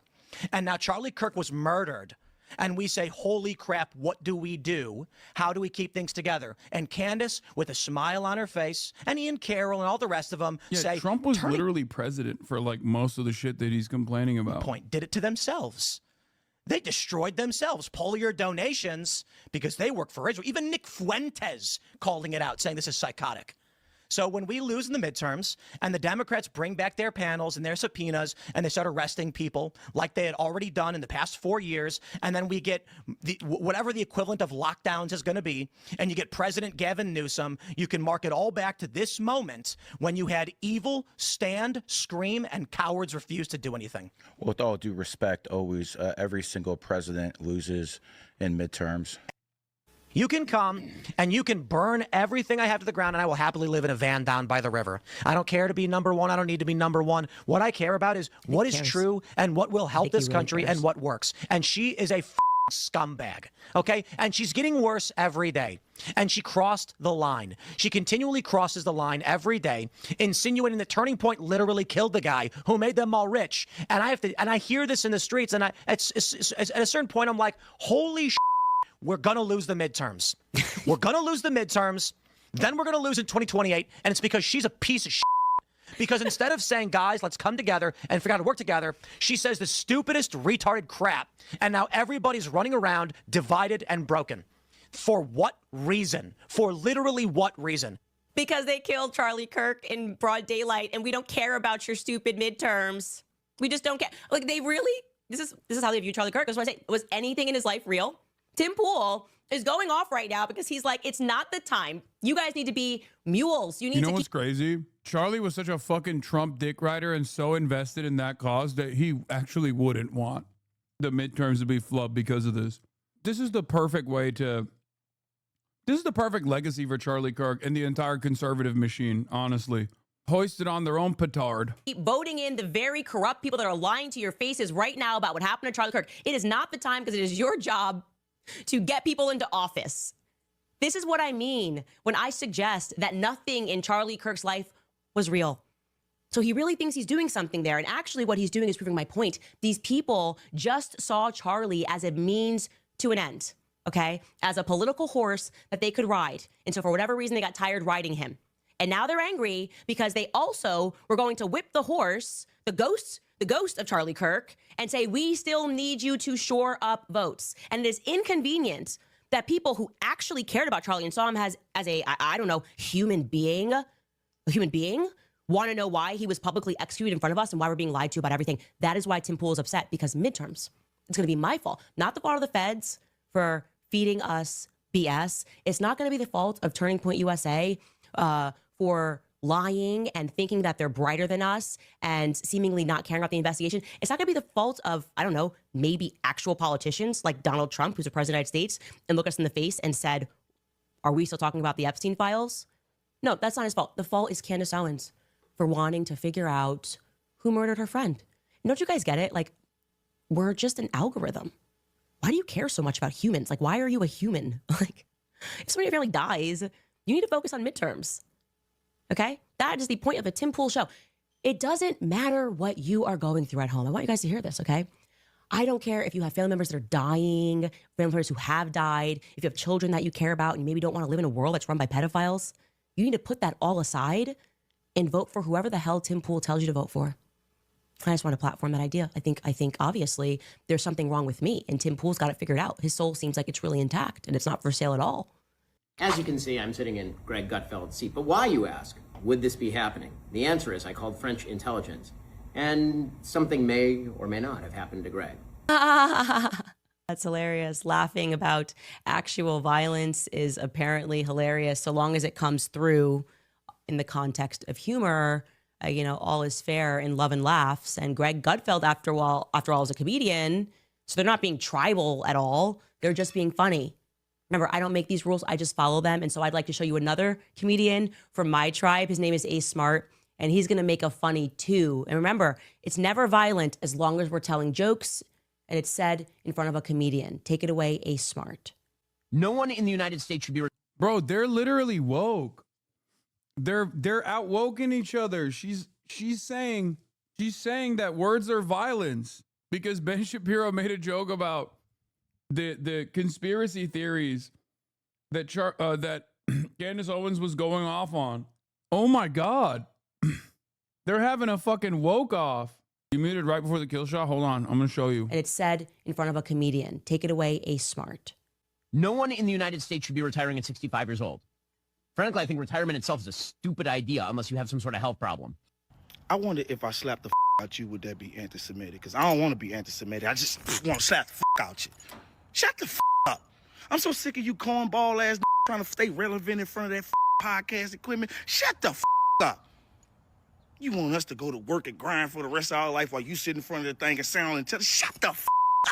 I speak for everybody that ever woke up on a Monday morning. Shut the up.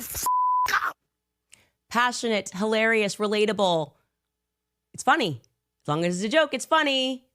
I mean, if there's anybody that maybe should be aligned, it's the Tucker Carlson, Nick Fuentes, Candace crew, Dave Smith.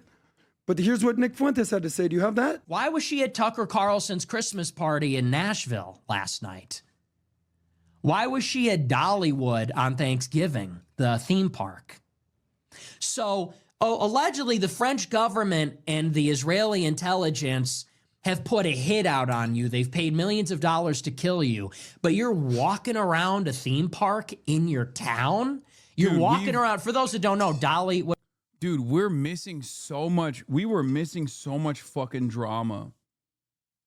These guys are literally eating each other alive every fucking day. And we're focused on what? Bullshit. Oh my God, the affordability crisis. Oh, is Donald Trump going to bomb Venezuela? Meanwhile, this is why I was like, today I'm going to do a little bit of fucking hog watch. I'm going to do a little bit of slop watch. Okay? Nope. Boring. Watching watching conservative commentators blow each other's careers up is excellent, dude. No wonder all the fucking slop tubers love doing a million Hasanabi is crashing and burning videos. I'm getting it now. Yeah, it is fun to watch your ideological opposition fight one another with regular frequency. Except the problem is those slop tubers present themselves as like progressives when they're very clearly not. I get why Asmongold does it though, because at least he has the decency to openly admit that he's a fucking right winger. Oh my Lord. There's a Dollywood, Dollyland. It's like Dolly Parton's Disney World. I don't even know. You're walking around Disney World? You're walking around an amusement park in your hometown on the holiday weekend when allegedly everyone's trying to kill you? Then you go to a Christmas party with Tucker Carlson in the same city attended by hundreds of people, and people know you're going to be there with Tucker and all the based people in one room, but you can't go to Turning Point where everybody knows you're going to be, and if anything happened to you, God forbid, they would immediately blame Turning Point. It doesn't even make any sense. I think the mistake they made, and I've said on my podcast, she should have never become the CEO and chairman overnight. Because now, when people have questions, you got to answer them, right? You're not just a grieving widow, which there has to be respectability for and space and allowing her to be a mother. But you very quickly decided that you were equipped to be Charlie. Well, guess what? That's going to be a trial by fire. Okay, Charlie had to go through it. It's painful. The public's going to go through every layer of your life. They're going to do and so people go, it's not fair. You can't do what we call this is the post-school shooting thing, which is like a school shooting is such a tragic event. And then suddenly they're like, you have to listen to David Hogg and you can't question David Hogg. It's like, but I got effing questions for David Hogg, right? If you're now going to say that I have to accept him as a political leader, I'm sorry if a tragedy happened to you, it's fair for me to say, David Hogg, I have why are you on CNN? And I think that's how. Nick Fuentes was mad that his audience is falling for Candace Owens. Oh my God. Oh my God. I'm putting it to bed. It's done. You're both. Turning Point is done. Candace Owens, her credibility's toast. I cannot wait. The defamation lawsuits, bring them forth. Bring them forth. The vindication. Cherish this moment. Like, please, hate on me now. Go ahead, cancel me. Is Nick Fuentes pivoting to a pro-Israel position? Oh my God. Wow. I don't know. Maybe he's compromised. Maybe he's compromised. Kind of strange. Kind of strange for him to attack this bold defender of the truth, Candace Owens. Go ahead, cancel me for saying this. It makes the vindication better next year. It always does. No, it's on. You're jealous? Jealous of what, dude? Been there, done it. So anyway, okay, we are going to move on. We're going to get into our news. Our featured story, we're going to talk about the national defense strategy. I had to go off there a little bit, only because, you know, the low IQ masses, they're like counting on you to be on the back foot. They're counting on you to say, so listen, guys, you know, I like what she's doing, but whatever. No, it's stupid. It's stupid and it's weird, and I'm not falling for it. I won't.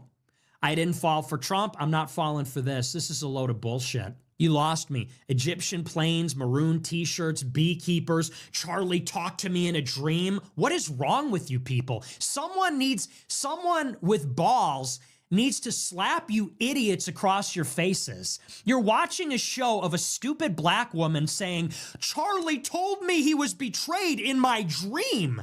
And you idiots are saying, well, sometimes dreams are very powerful.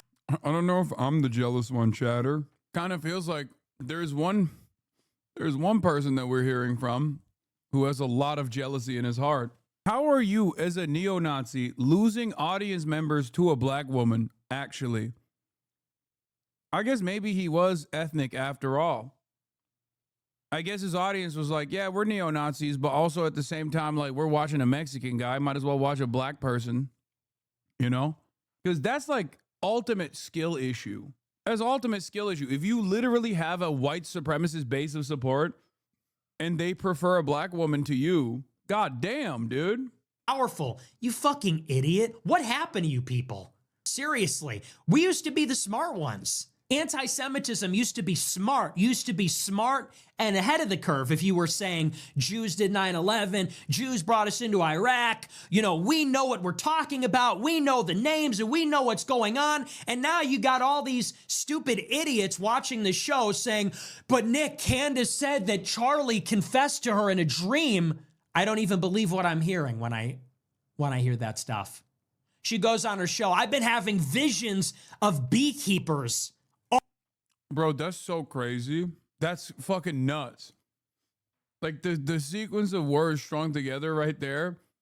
We were the smart ones. Anti-Semites are the smart ones. What's happening? As in, a gay Mexican man, okay, and a black woman are currently competing for the title of the top white supremacist in the United States of America.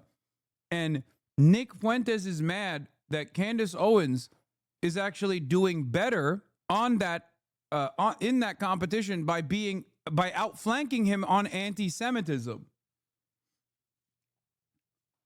This should be a wake-up call for anybody. Obviously, Nick Fuentes knows better. He's just a fucking piece of shit. But like this, normally you would look at this and go, "Oh wait, holy fuck! Maybe a lot of the grievances are not actually real, and it's just about blaming the Jews to the maximum degree."